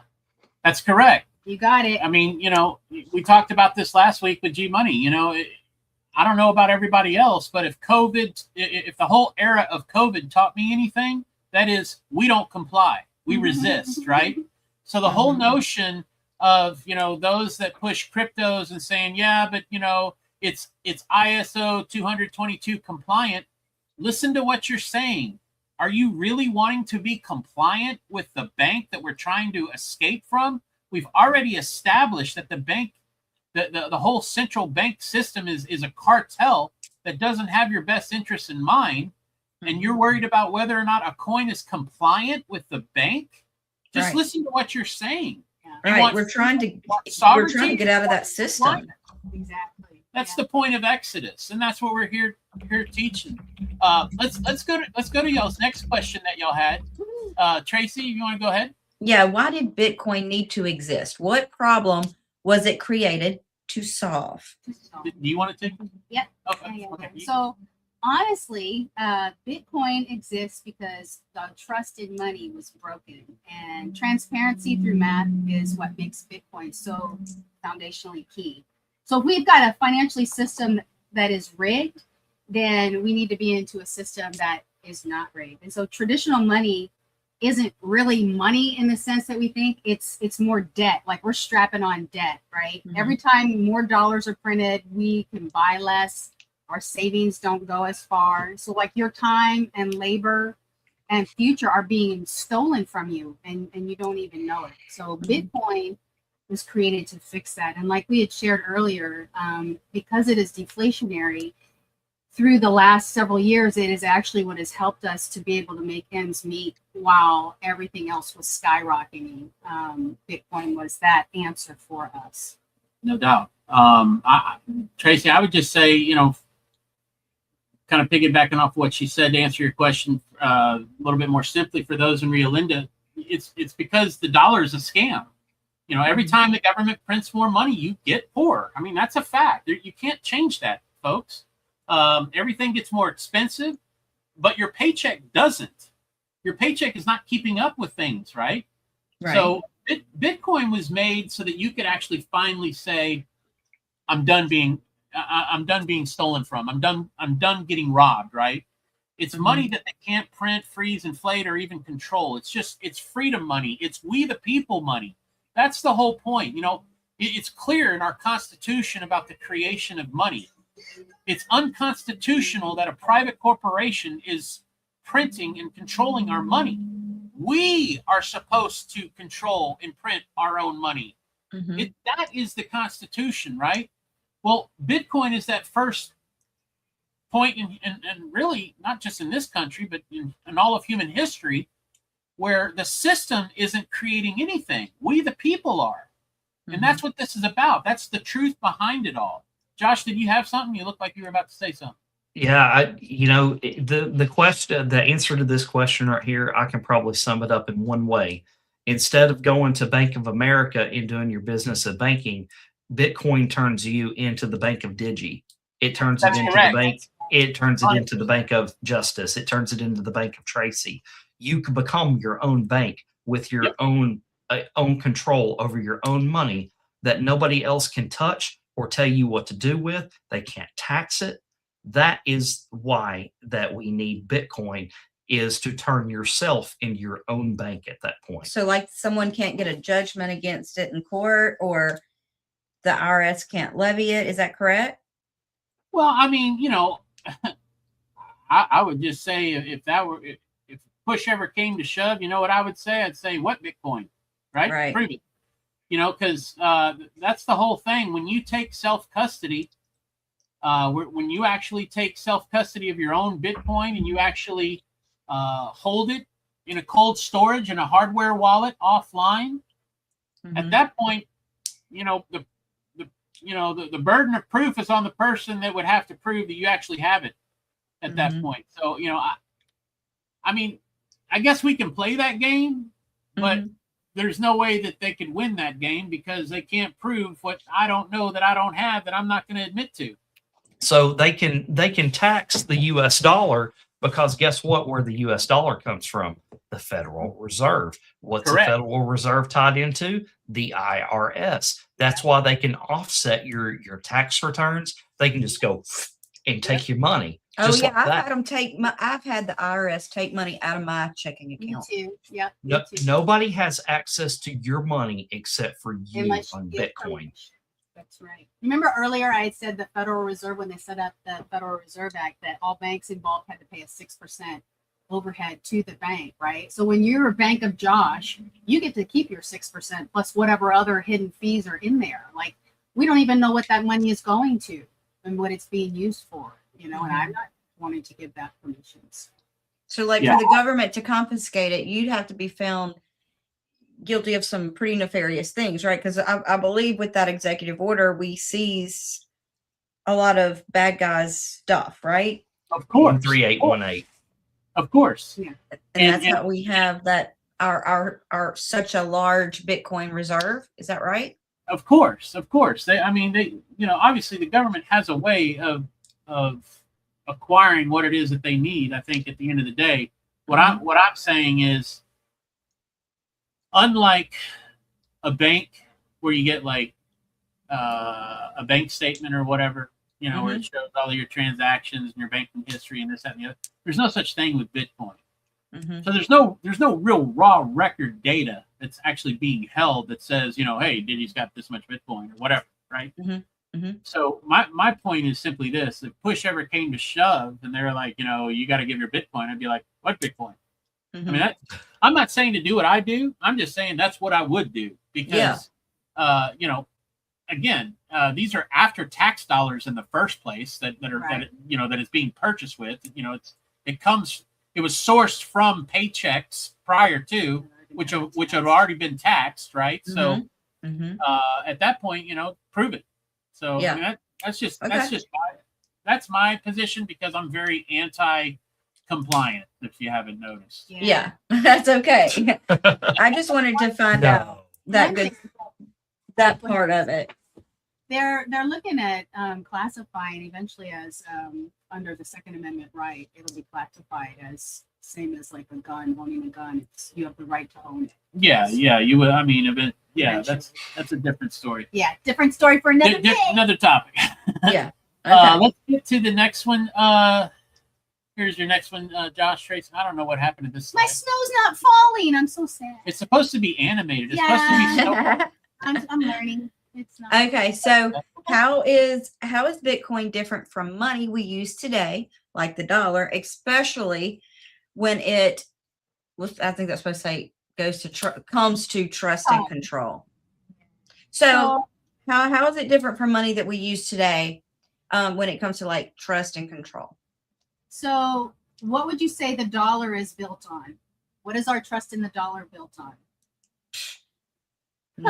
People who say this is what it's worth, or institutions who say, and so because they say so, and we're supposed to trust them, right? We've already shown that trust has been broken. So Bitcoin is built on, you know, trust through code.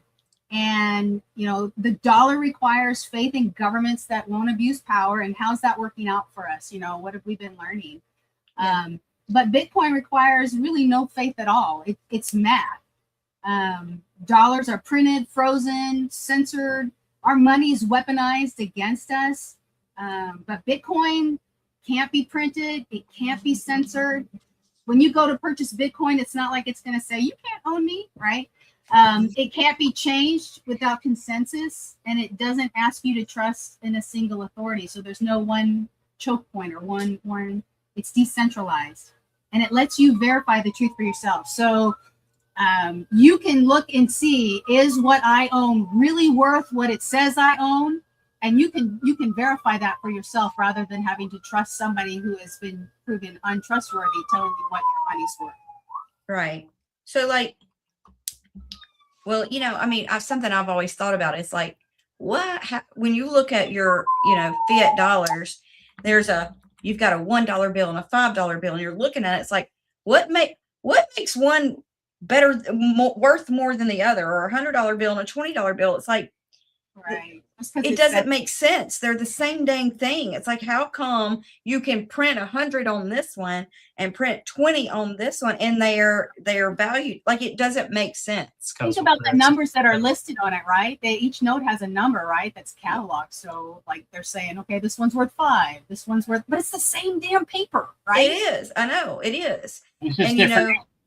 Yeah, it's just different ink. So, Digi, we've had a couple of questions in the chat I think are really relevant. Awesome. CCC88 asks, she's asked this several times. I think it's a she. Does it require a social security number? No, not at all.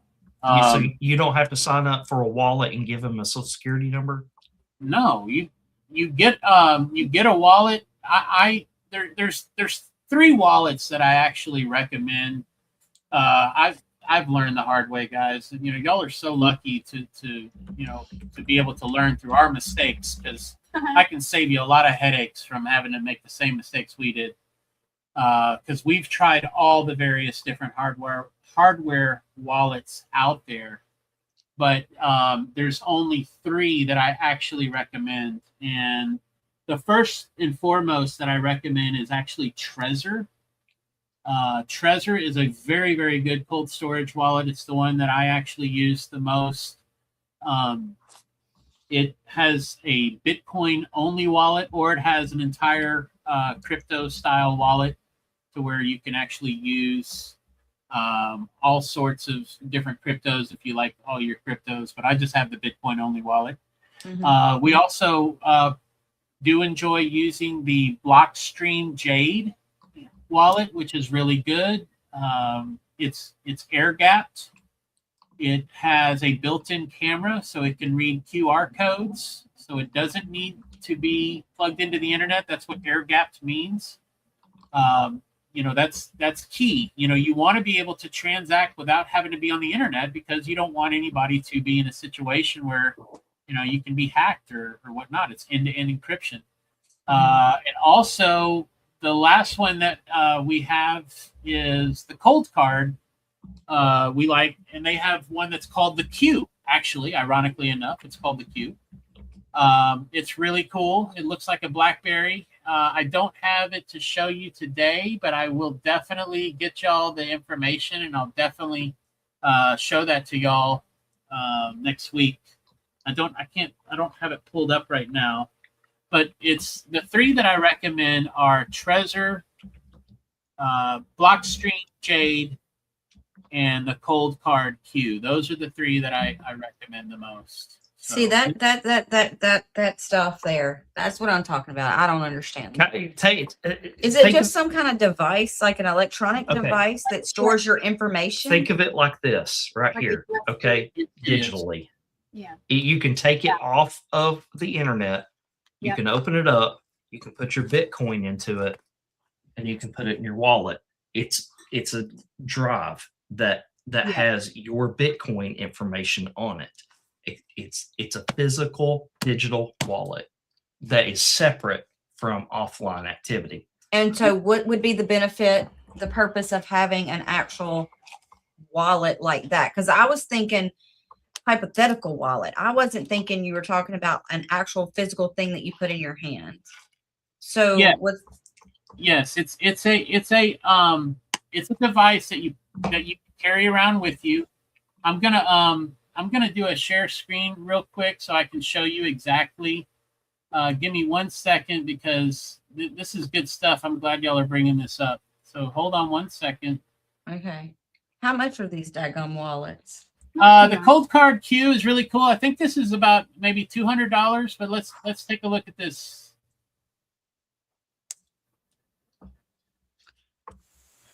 There's a lot to learn, man. That's what we're trying to do.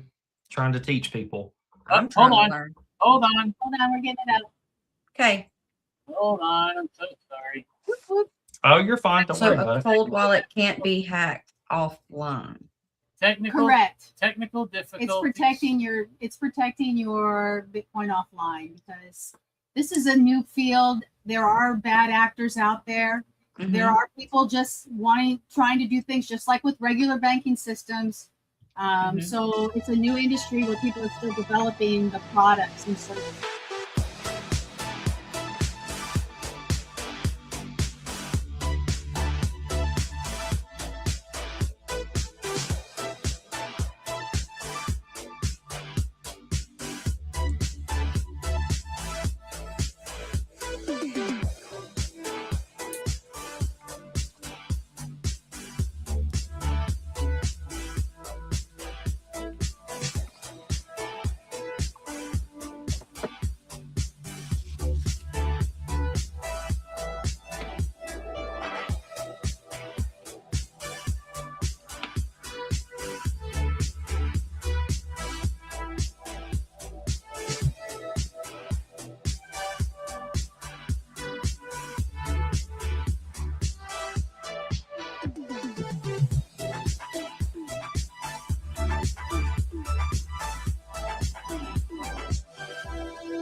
Think of it like this, hun.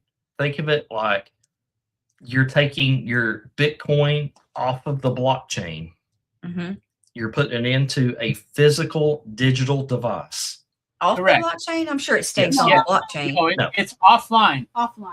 You take your Bitcoin, the ledger records saying Tracie's this address is taking this much Bitcoin off of the blockchain onto this digital device. Okay, so you have that physical digital device in your pocket, and when you plug it back into the blockchain, it sends the message to the blockchain. Tracie has put this much Bitcoin back onto the blockchain. To make a transaction, yes. To make a transaction. Gotcha. It's basically a safe. So it's So you It's kind like of keep it's like a portable safe. Offline safe, exactly. so you keep it with you until you're ready to use it. I have mine offline. Correct. Okay. And that one's really cool for all the Q-tards out there, because it's called the Q. Well, that Trezor looks pretty cool. Yeah, we're sitting here looking at it. The Trezor is one that I definitely recommend. That is one that we use regularly. So I would definitely encourage those who are looking for a good wallet. I'm going to do a screen share here real quick. Here, let me go here. All right. Okay, so this is the Trezor wallet. It's not as fancy, so to speak, as that Gold Card Q. It's a small little handheld device, but you can go to their website and learn more about this particular one. This is the one that I actually use the most. Well, we can't. Are you trying to share your screen? Yeah, is it not showing? No, it's not. Golly, I'm so sorry. It's okay. Hey, I do it all the time, man. And he does it muted and all sorts of things. Okay, hold on 1 second. There's okay. Now you can see it. I'm so sorry. Sorry, guys. Okay. Everybody, please forgive me. I'm still learning. It's okay. So this is the Trezor app. This is the hardware wallet that we use. This is the one that I recommend. It comes in black. They also have the Bitcoin only wallet. This is the one that I use. It's orange right here. I got that one. Purple. The orange one is Bitcoin only. That's the only digital asset that we carry. We used to have all kinds of cryptos. We had SHIB, we had Doge, we had PEPE, we had PAC Global, Crow, XRP. We've had all kinds of cryptos. We dumped every single one of them, including XRP. Dumped them all, converted everything to Bitcoin, and we've never looked back. And that was years ago. And anyway, this is who I recommend, guys. Go to their website. It's Trezor.io. It's not .com. It's Trezor.io, and just check them out for their wallets. That's who I recommend. So Yeah, for those in Rio Linda, again, think of it like this. Everybody knows what a USB stick is, okay? A memory stick. Same thing with Bitcoin. You're basically transferring that data of what you have in Bitcoin onto your cold wallet, and when you plug it back in, it goes right back into the system. Correct. And the benefit of having that device or wallet is to keep it. I mean, I thought it was safe on the. I see what you're saying there. At all times, it's in your hand and you have access to it. So, like, if you aren't near a computer or you don't have your phone on you or whatever, and you have your wallet and you need to buy, you've got access to it 24/7. If the electricity goes out, like we talked before, the cold card works on battery, and you can still transact. And I got you. Yeah. So okay. So can you make transactions with a cold wallet from person to person?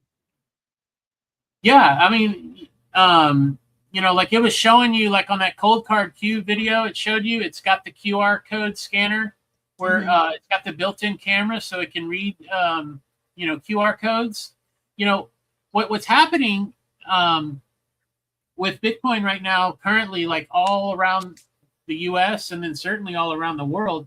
When you go to like businesses and you walk in and they have those little white little iPads on the counter, the square, the Square Pay, right? When you walk up to the cash register. Well, so Square Pay just recently announced that they're actually accepting Bitcoin payments. We're already starting to see it, like Steak and Shake, right? They put out, the other day, talking about how they take Bitcoin, for burgers, fries, and shakes, and then they also said they're going to start paying their employees. If Steak and Shake just happens to be in here tonight, please know I'm willing to fill out an application and come work for y'all and clean the commodes and mop the floors. I heard y'all are paying in Bitcoin. I would gladly mop floors for that company. Anyway, the point is, you're seeing companies and you're seeing Square Pay all across where it's used widely to accept Bitcoin payments now. And the way that that's done is it pops up like a QR code right there on the pay screen when you're checking out. So even if you don't have your phone, right, and all you had was that little Q card wallet on that video we saw, it's got the QR reader. You just sit there and you scan that reader because it's got a built-in camera, and you saw that it works off of 4 AA batteries. It doesn't even need power. It does have a USB port to charge it. It can charge, but it's air gapped. It's not connected to the internet. It's not connected to anything digitally. It's running on 4, AA batteries. It's about as end-to-end encrypted, secured transacting as you could ever possibly imagine. And just carrying that device like you do a phone, it's like a little BlackBerry. That's how you transact. So it's happening every day. Okay. Yeah. I know we're kind of getting in the weeds, but these are like legitimate questions people have. Absolutely. Well, I think so, because real quick, just a quick shout out to Lindsay Joy McLemore with a $5 rant. Says that I really like the patient approach you're taking to teach people the basics. You don't see that much. I really like the show. Thank you. Well, thank you, Lindsay. Thank you so much. It's that kind of feedback that really helps us, understand what it is that y'all are wanting and needing. Because, we're new at this, but at the same time, we feel like, this is some information that that everybody needs to know. So I thank you for that. Truly. I really, really do.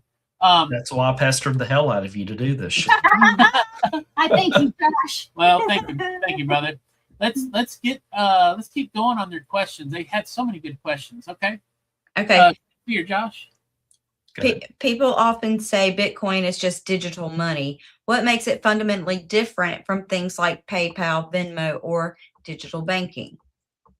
You want to? Yeah. So just one thing I want to preface is digital money. Like when people think in terms of banking and Bitcoin being digital money, and we all bank digitally already, whether we realize it or not. When my paycheck goes into my account, I'm not seeing an actual piece of paper. I'm not seeing actual dollars. It's all digital already. So Bitcoin, kind of along the same lines.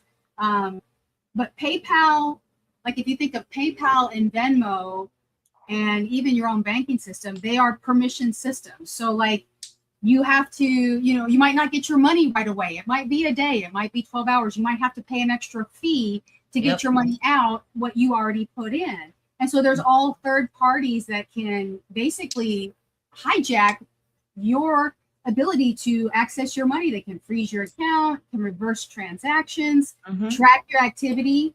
But Bitcoin is different because it's peer-to-peer. Like if I wanted to send you money, you just get your wallet out, I send it to you, you get the amount that I'm intending to send you. I didn't have to get permission from a bank to use my own money. Banks are just places where we have house our money, but they've set up this whole system where it's almost like they act as if it's their money and they need to give me permission in order to get it. And Bitcoin takes that out of the equation. Right. And it's, just think about all the problems with the banking system. The NSF fees, first freaking off. Hell yeah. It's like I had the money when I made the transaction, but then something came out and screwed it up. Exactly. Right. And just like you were talking about with the PayPal, the Venmo, to transfer money from our Venmo to our bank account or vice versa, they charge $4, $5, 2%, whatever. There's always they're the middleman. And this is, like that guy that was testifying before, was that Congress or whatever. He was talking about that to eliminate the middleman. There's a lot of problems with the debt. We just had problems with our bank just the other day. We transferred money from one account to the other and it got reversed and it caused mayhem. And it was actually their fault. Yeah. It wasn't our fault. And it was because the system was so slow in verifying their ledger. Okay. Because it usually takes about a day or so to do that. Okay. And longer if it occurs over the weekend because, the federal banks are closed on the weekends, guys. The blockchain never closes. Okay. Correct. And every 10 minutes, your ledger is updated. Okay. So you don't have to wait on things to settle over days and days and days. It's like Visa. Correct. You pay with something with Visa and you swap your card. It might take 3 days for that to come out of your account. Not with Bitcoin. It takes 10 minutes max. Correct. I would just say real quickly to answer your question, Tracie, why different than PayPal, Venmo, whatever. For those in Rio Linda, PayPal and Venmo and your bank, they're just digital IOUs. That's all they are. They still are using dollars, and it's the kind of dollars that are losing value every year. They can shut you down at any time. I mean, just ask anybody who's ever been banned or had their money frozen, right? That's why Bitcoin is so wonderful. Like Josh was just pointing out about how it doesn't look. Bitcoin is not an IOU. It's final. It's yours. It settles instantly. Right. You own it, right? It's not just digital money. It's uncancelable money, right? Just like anybody who's ever had, like I have, the IRS go into my account and take my freaking money out. And I'm like, are you kidding me? $1,900 gone. What am I going to feed my family for the next 2 weeks? They don't give a damn. And you know what I'm saying? And it's like, they don't care. And just like the Trumps being, debanked. That was bad business. You're just gonna you can't bank with us anymore. That's crazy. But they can't debank you here. No, because you're a conservative or Republican or whatever. Because that's who gets attacked for these kinds of things. And that's how they have weaponized our money, right? Right. Against us. You can't do that with Bitcoin. Yeah. Okay. So the last slide we had, we kind of already did. We talked about it. Y'all were asking about why is it so scarce?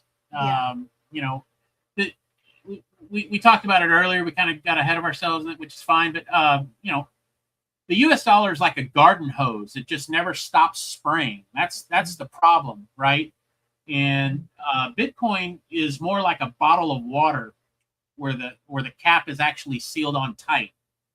That's why there's only 21 million that will ever exist. That's it. Nobody can ever make any more, ever. Not even Satoshi Nakamoto, who wrote the digital Bitcoin white paper code in 2009. He himself can't do it.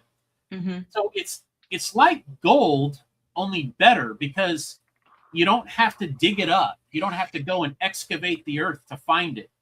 You don't have to store it in a vault. You don't have to carry it around with you. I don't know if anybody's ever held a gold bar before. Those things are heavy. Yeah. They're heavy, right?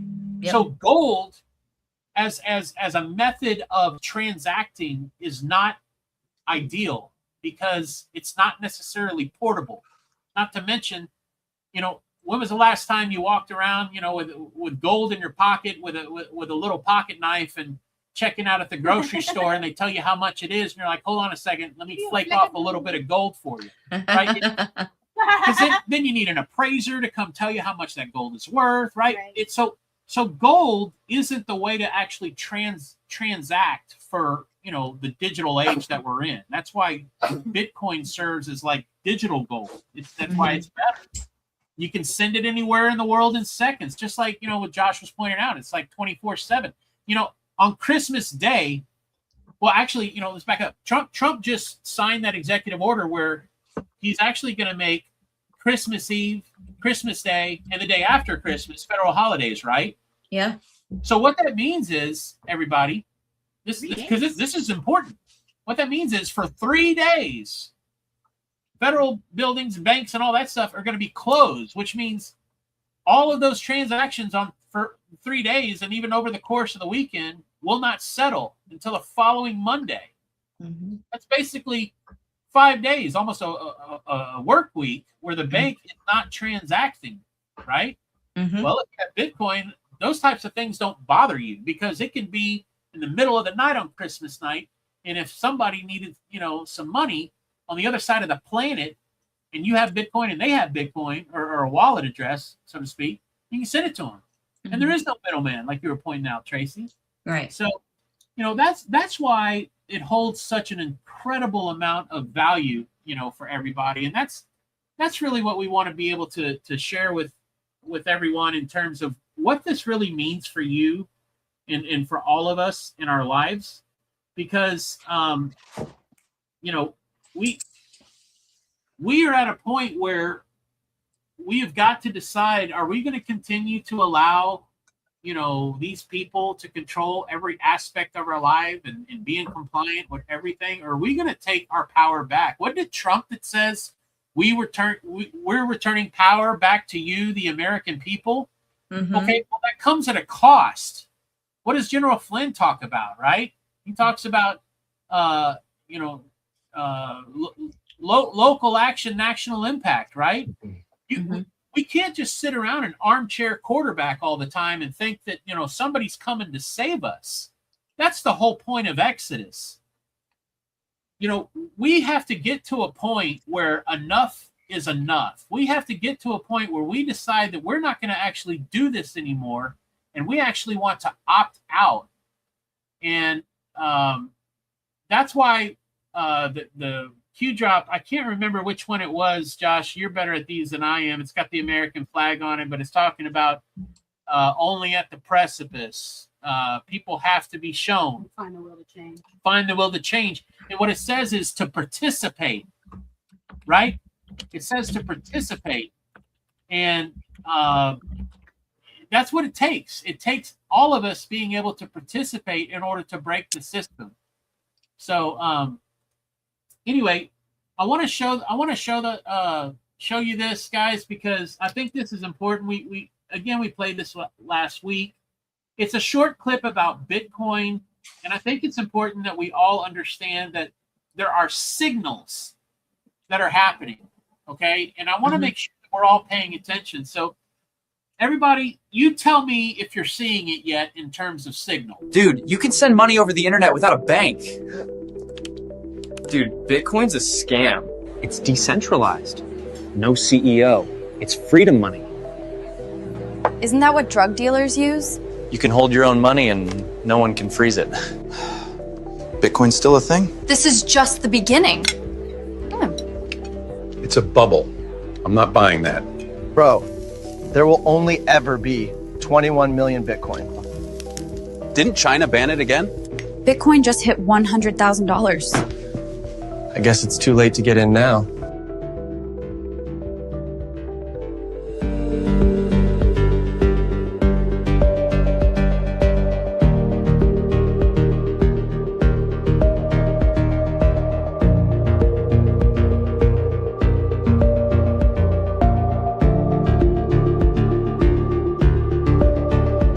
Bitcoin stands for freedom, sovereignty, and independence from government, coercion, and control. Who knows, maybe we'll pay off our $35 trillion, hand him a little crypto check, right?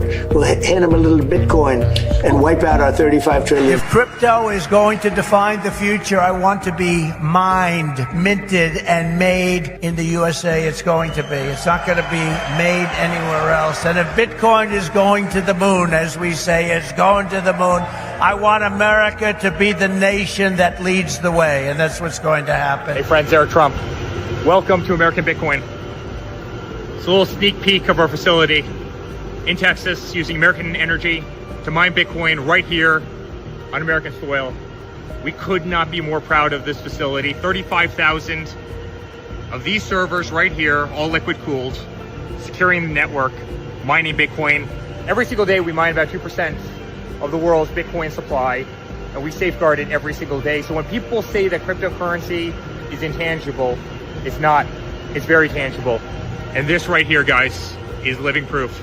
But for too long, our government has violated the cardinal rule that every Bitcoiner knows by heart. Never sell your Bitcoin, right? My administration, United States of America, to keep 100% of all the Bitcoin the U.S. government currently holds or acquires into the future. We'll keep 100%. I hope you do well, please. This will serve in effect as the core of the strategic national Bitcoin stockpile. Bitcoin stockpile. Bitcoin stockpile. Bitcoin stockpile. We want our fellow Americans to know that crypto and digital assets, and particularly Bitcoin, are part of the mainstream economy and are here to stay.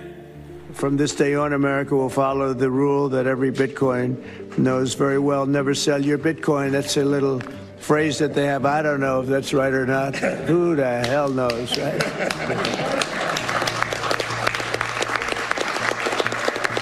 Who knows? Who knows? But so far, it's been right. And well, let's keep it that way. The future of Bitcoin will be made in America. We're going to keep it right here, and a lot of it's going to be done right here in Florida. I can tell you, a lot of eyes were opened when Bitcoin hit 100,000. And I can tell you a hell of a lot more eyes are going to be opened when Bitcoin hits 1 million. And I'm confident it's going to hit 1 million. I think we're all confident in this room that it's going to hit 1 million. Believer that Bitcoin's going to continue to skyrocket. If we didn't believe that Bitcoin over the next 5 years was going to absolutely fly and go parabolic, we shouldn't be in this business. We believe in the asset with every ounce of our heart. That was an industry that wasn't doing particularly well. I got involved with it a couple of years ago, and before the second term. I got involved before I decided to run. I only decided to run because I saw what was happening, and Biden was incompetent, and the administration was crooked and incompetent, and I was in Bitcoin then, not knowing if I was going to do it a third time. So it's become amazing. I mean, it's the jobs that it produces, and I notice more and more you pay in Bitcoin. I mean, people are saying it takes a lot of pressure off the dollar, and it's a great thing for our country. So I don't care about investing. You know, I have I have kids, and they invest in different things. They do believe in it. But I'm president, and what I did do there is build an industry that's very important. And you know, if we didn't have it, China would. We have some gifts for you. Good. I want Bitcoin. Bitcoin is truly digital gold. It's the greatest hedge you could possibly have against hard assets, and we are a hard asset family in that it's immediately liquid. You can transfer it anywhere around the world. You can take it anywhere around the world. It's 24/7, 7 days a week. It's an unbelievable store of value. Together we will make America the undisputed Bitcoin superpower and the crypto capital of the world. Thank you. Good luck. God bless America. So, I mean, Josh, you tell me, man, is Trump and family putting out a signal, or am I not seeing something? Well, I'll just think, on Tracing Justice, I always tell the audience, listen to what Trump says. Listen to his words. Watch his actions. What has he done? He's created a Bitcoin reserve, the United States Bitcoin reserve. Eric Trump has just created a huge the world's largest Bitcoin mining operation out there. Yeah, and you know what, Josh? Let's talk about that for a second, because Allison in the chat had a great question. She wanted to know what it means to mine Bitcoin. And I think that's a great question because, Allison, I am a miner. I actually, myself and Sky, we actually mine Bitcoin and have been mining Bitcoin for 4+ years, I guess, almost 5 years now. Just like what Eric Trump was showing you with all that computer hardware. Now, I don't have a system like that. That's a warehouse. Okay. We got a little small home built setup that's, scaled to fit in our little living room. But, it's that type of computer hardware that's operating 24/7, 365, and has been for years now, just mining Bitcoin. So what does mining actually mean? Allison, I do thank you for this question, by the way. It's not digging in the dirt with a pickaxe. Okay. No minor 49ers. Yeah, nothing like that. Mining Bitcoin is when you actually use a computer to help solve really hard math problems. And your computer, when they solves one of these problems, actually will earn Bitcoin as a reward. That's it. That's the mine. It's almost like discovering gold. Back in the olden days, they did have to use a pickaxe. They did have to strike it dirt. They did have to pan for it and wash it out and find it. Oh, look, we found some gold, right? It's the same thing, only you're using a computer to solve a hard problem, a math problem. And if your computer is the one that does it, you earn Bitcoin as a reward for doing so. So I'm hoping that kind of clears that up. Tracie, were you going to say something? No, I didn't. I didn't say anything. I want to real quick. I know we've only got like a couple minutes until 8 minutes until Steve's show comes on. Yep. But I want to let everybody know this, okay? Bitcoin is the only crypto that you can physically go earn yourself without buying it. You can't buy it. You can't mine XRP. You can't mine Dogecoin. You can't mine any of that. Okay. Right. You can mine and find Bitcoin. Okay. That's Correct. what's different about the two. And think of Bitcoin as tokenized energy. Okay. Because it takes electricity, takes energy to mine it, to get it, right? And that's your proof of work is the Bitcoin is your proof that you did work. Okay. So it's backed by something.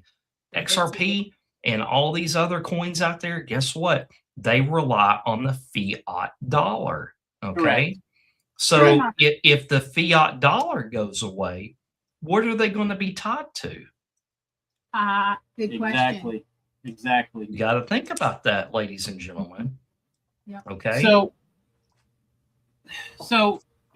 one of the things that I really enjoy about Truther Media is, we continue to put God first.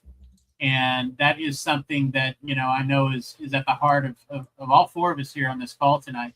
And we've covered a lot, right, that we've talked about tonight. We've unpacked a lot. I hope, everyone took notes. And if not, you can go back and rewatch this. There's a lot of stuff that, we did talk about.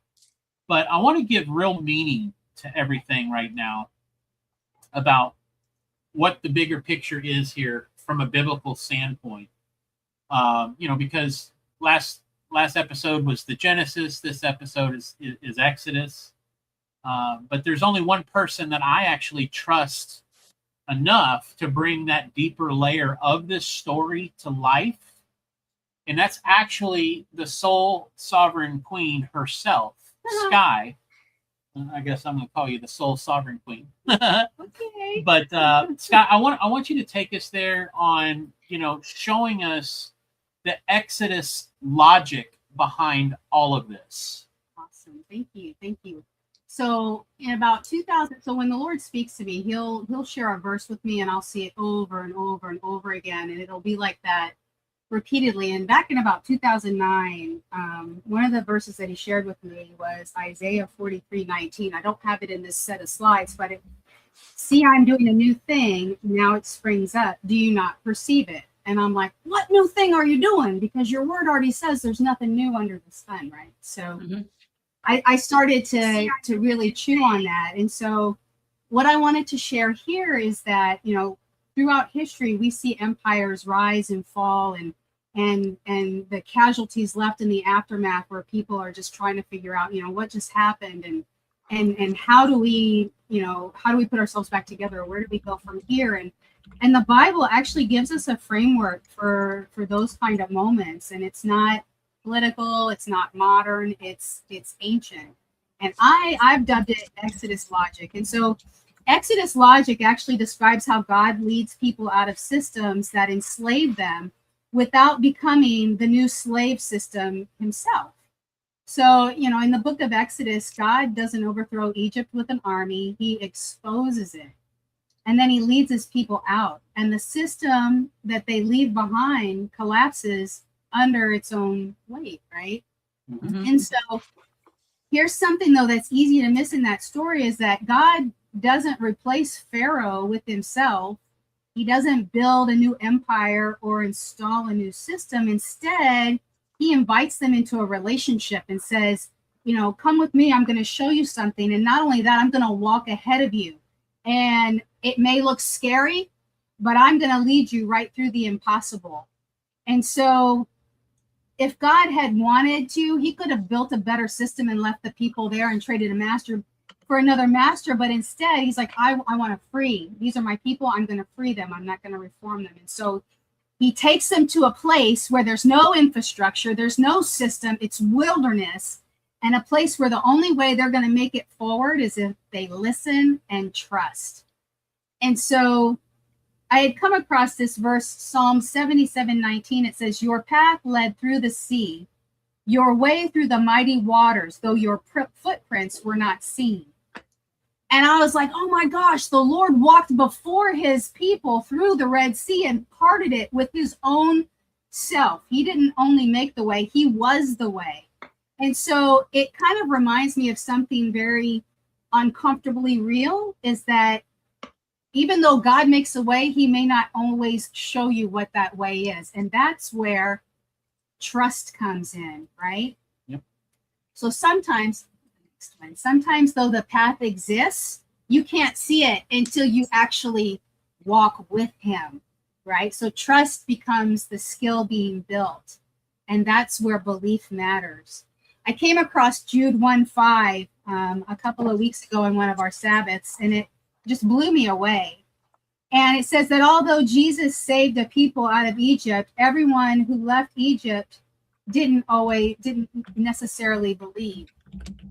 So I want to remind you that although you once fully knew it, that Jesus, who saved the people out of the land of Egypt, afterward destroyed those who did not believe. And there it is. Who's that one that was walking through the water? It was Christ, leading his people out of captivity from a system that had enslaved them to one of relationship, where he was going to live with them.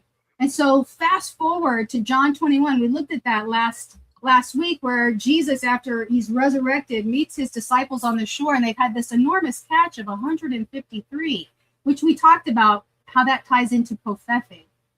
And that is PEPE. It is PEPE. But the 153 it's not only just about abundance, it's about accounting, because Jesus knows who are his, right? And so the Exodus is what leads us out, and Christ calling us on the other side is what brings us in.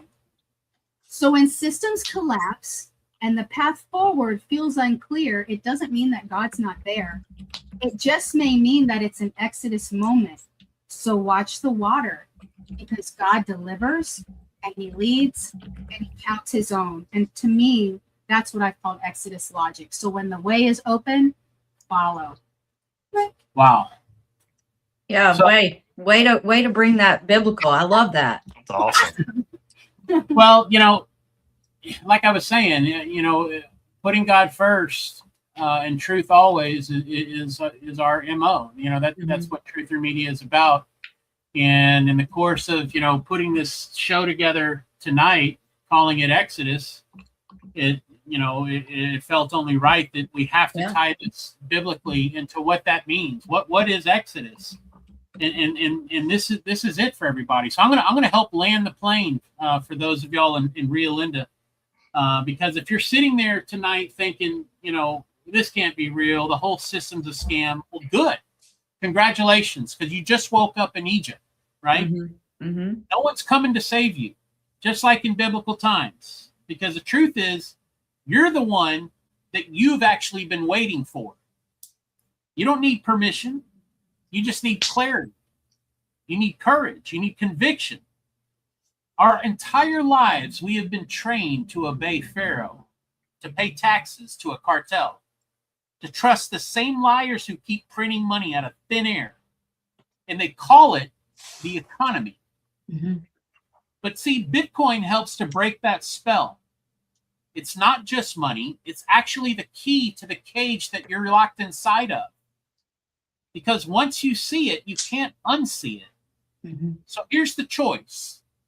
You can keep working for monopoly money that dies a little bit more each and every day, or you can choose a system that's built on truth, not trust.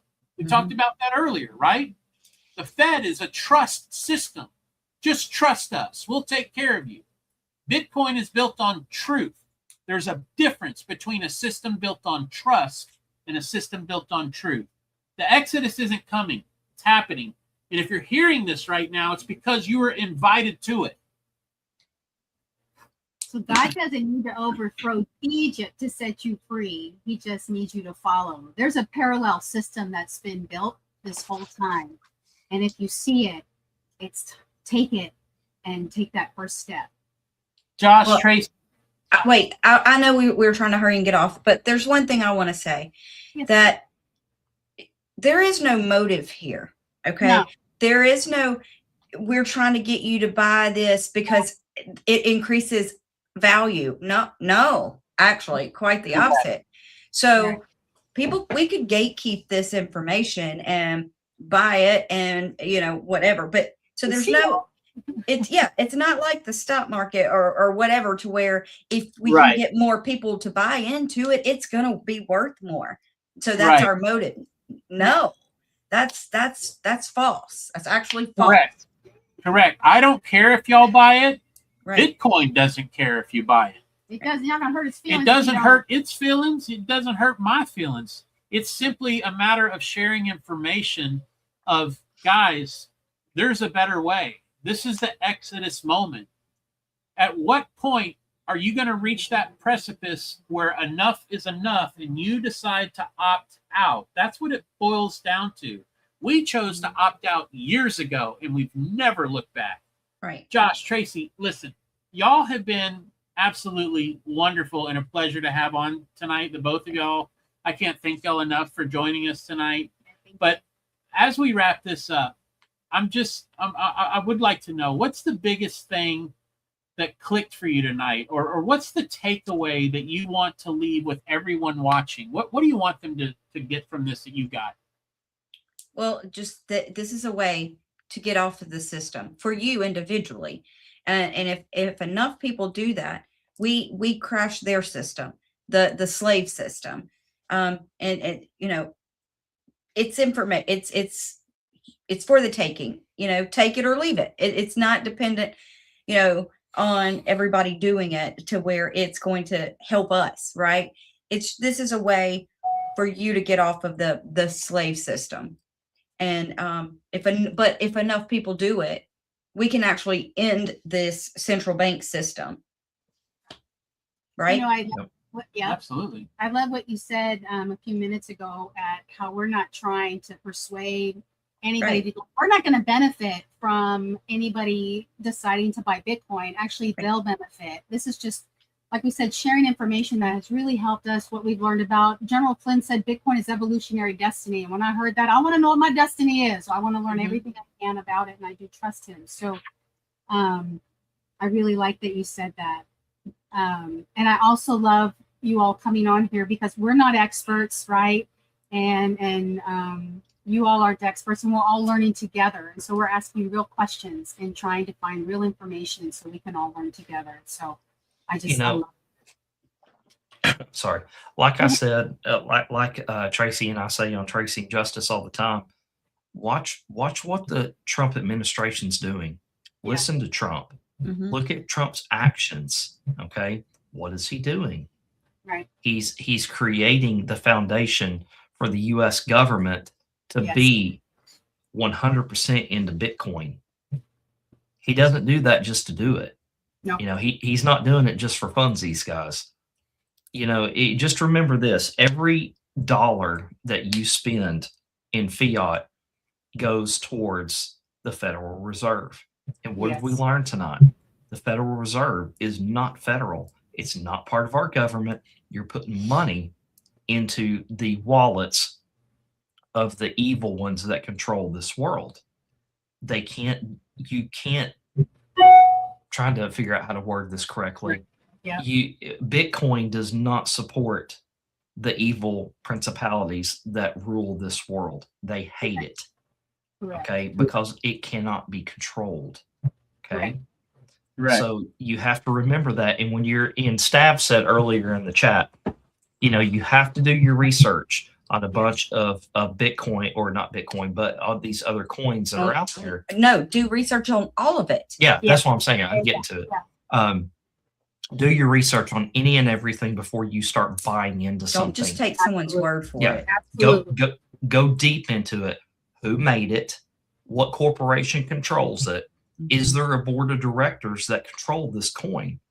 99% of the time, that's going to be yes. There's going to have some sort of control out there on these other coins out there. Somebody made it.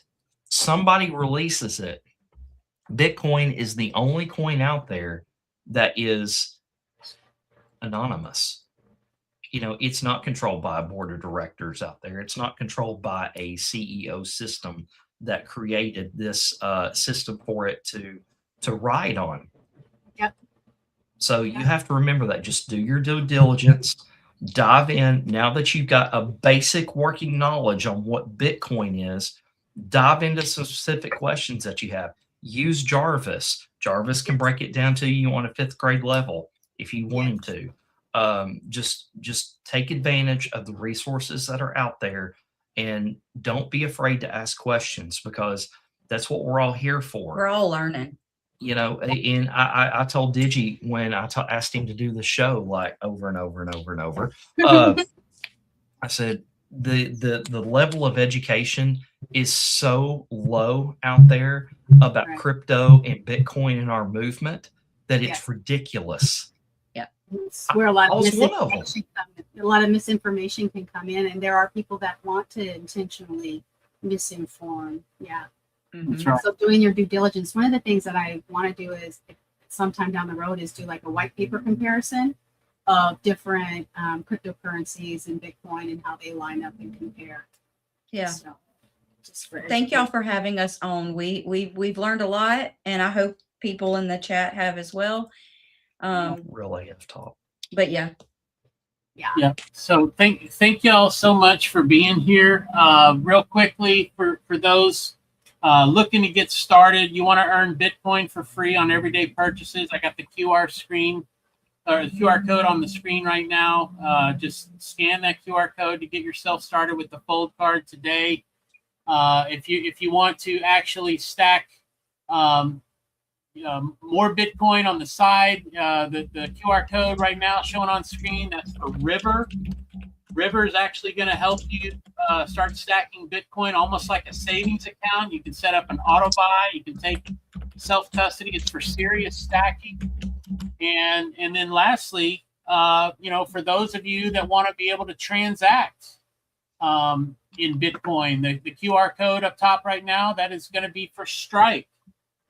Strike is really where you want to get your feet wet and feel what it's actually like to own freedom money. So you can download the Strike app and start with just $5. That's all it takes. You can send it, you can move it, you can own it. There's no middlemen, there's no games, there's no gatekeepers. So all of these links are all there. So click on those QR codes that we had. the sooner you opt out, obviously, the sooner that their game is going to end. So next week is episode 3, numbers, and let's just say God counts what the world tries to ignore. So bring your receipts, your Bibles, your questions, and dive on in with us. Josh, Tracy, any final words, anything? It's been a great show. Thank you. We've loved having you guys. Thank y'all for being patient and answering questions. Thank you for asking. Thank you for asking. Thank you for participating. And friends, don't wait. The Exodus has already begun, okay? The door, it won't stay open forever. It's time we fix the money so we can fix the world. Mm-hmm. Good night to all the real ones. Keep stacking, keep praying, and keep watching the water. Good night. Good night.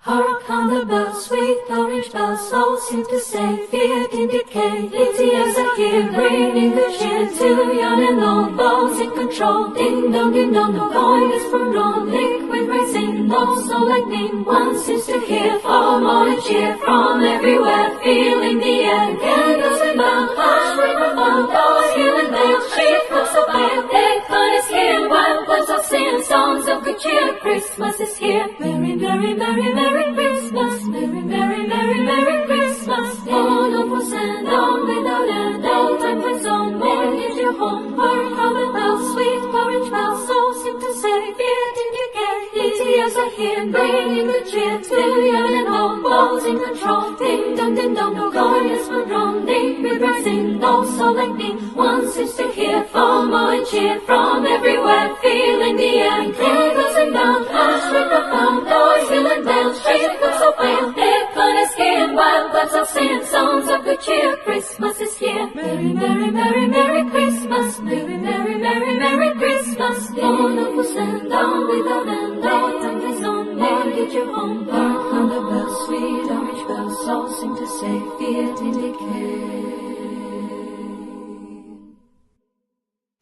The time for excuses is over. Now is the time for strength. If you want peace, you must stand strong at all times. The time for empty talk is over. Now arrives the hour of action. Today, you end one chapter, but you are about to begin the greatest adventure of your life. January 20th will be remembered as the day the people became the rulers of this nation again. If the righteous many do not confront the wicked few, then evil will triumph. You came by the tens of millions to become part of a historic movement, the likes of which the world has never seen before. Now we are calling for a great reawakening. When decent people and nations become bystanders to history, the forces of destruction only gather power and strength. This American carnage stops right here and stops right now. Do not underestimate us and do not try us. This would be a fatal miscalculation. Is not which party controls our government, but whether our government is controlled by the people. There should be no fear. We are protected. We will be protected by God.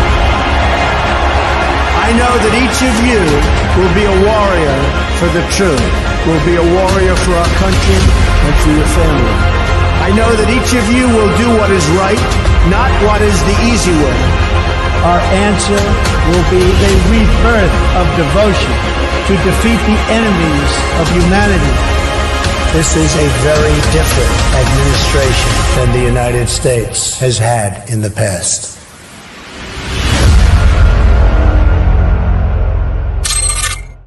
We have an army of digital soldiers. We have an army. This is warfare.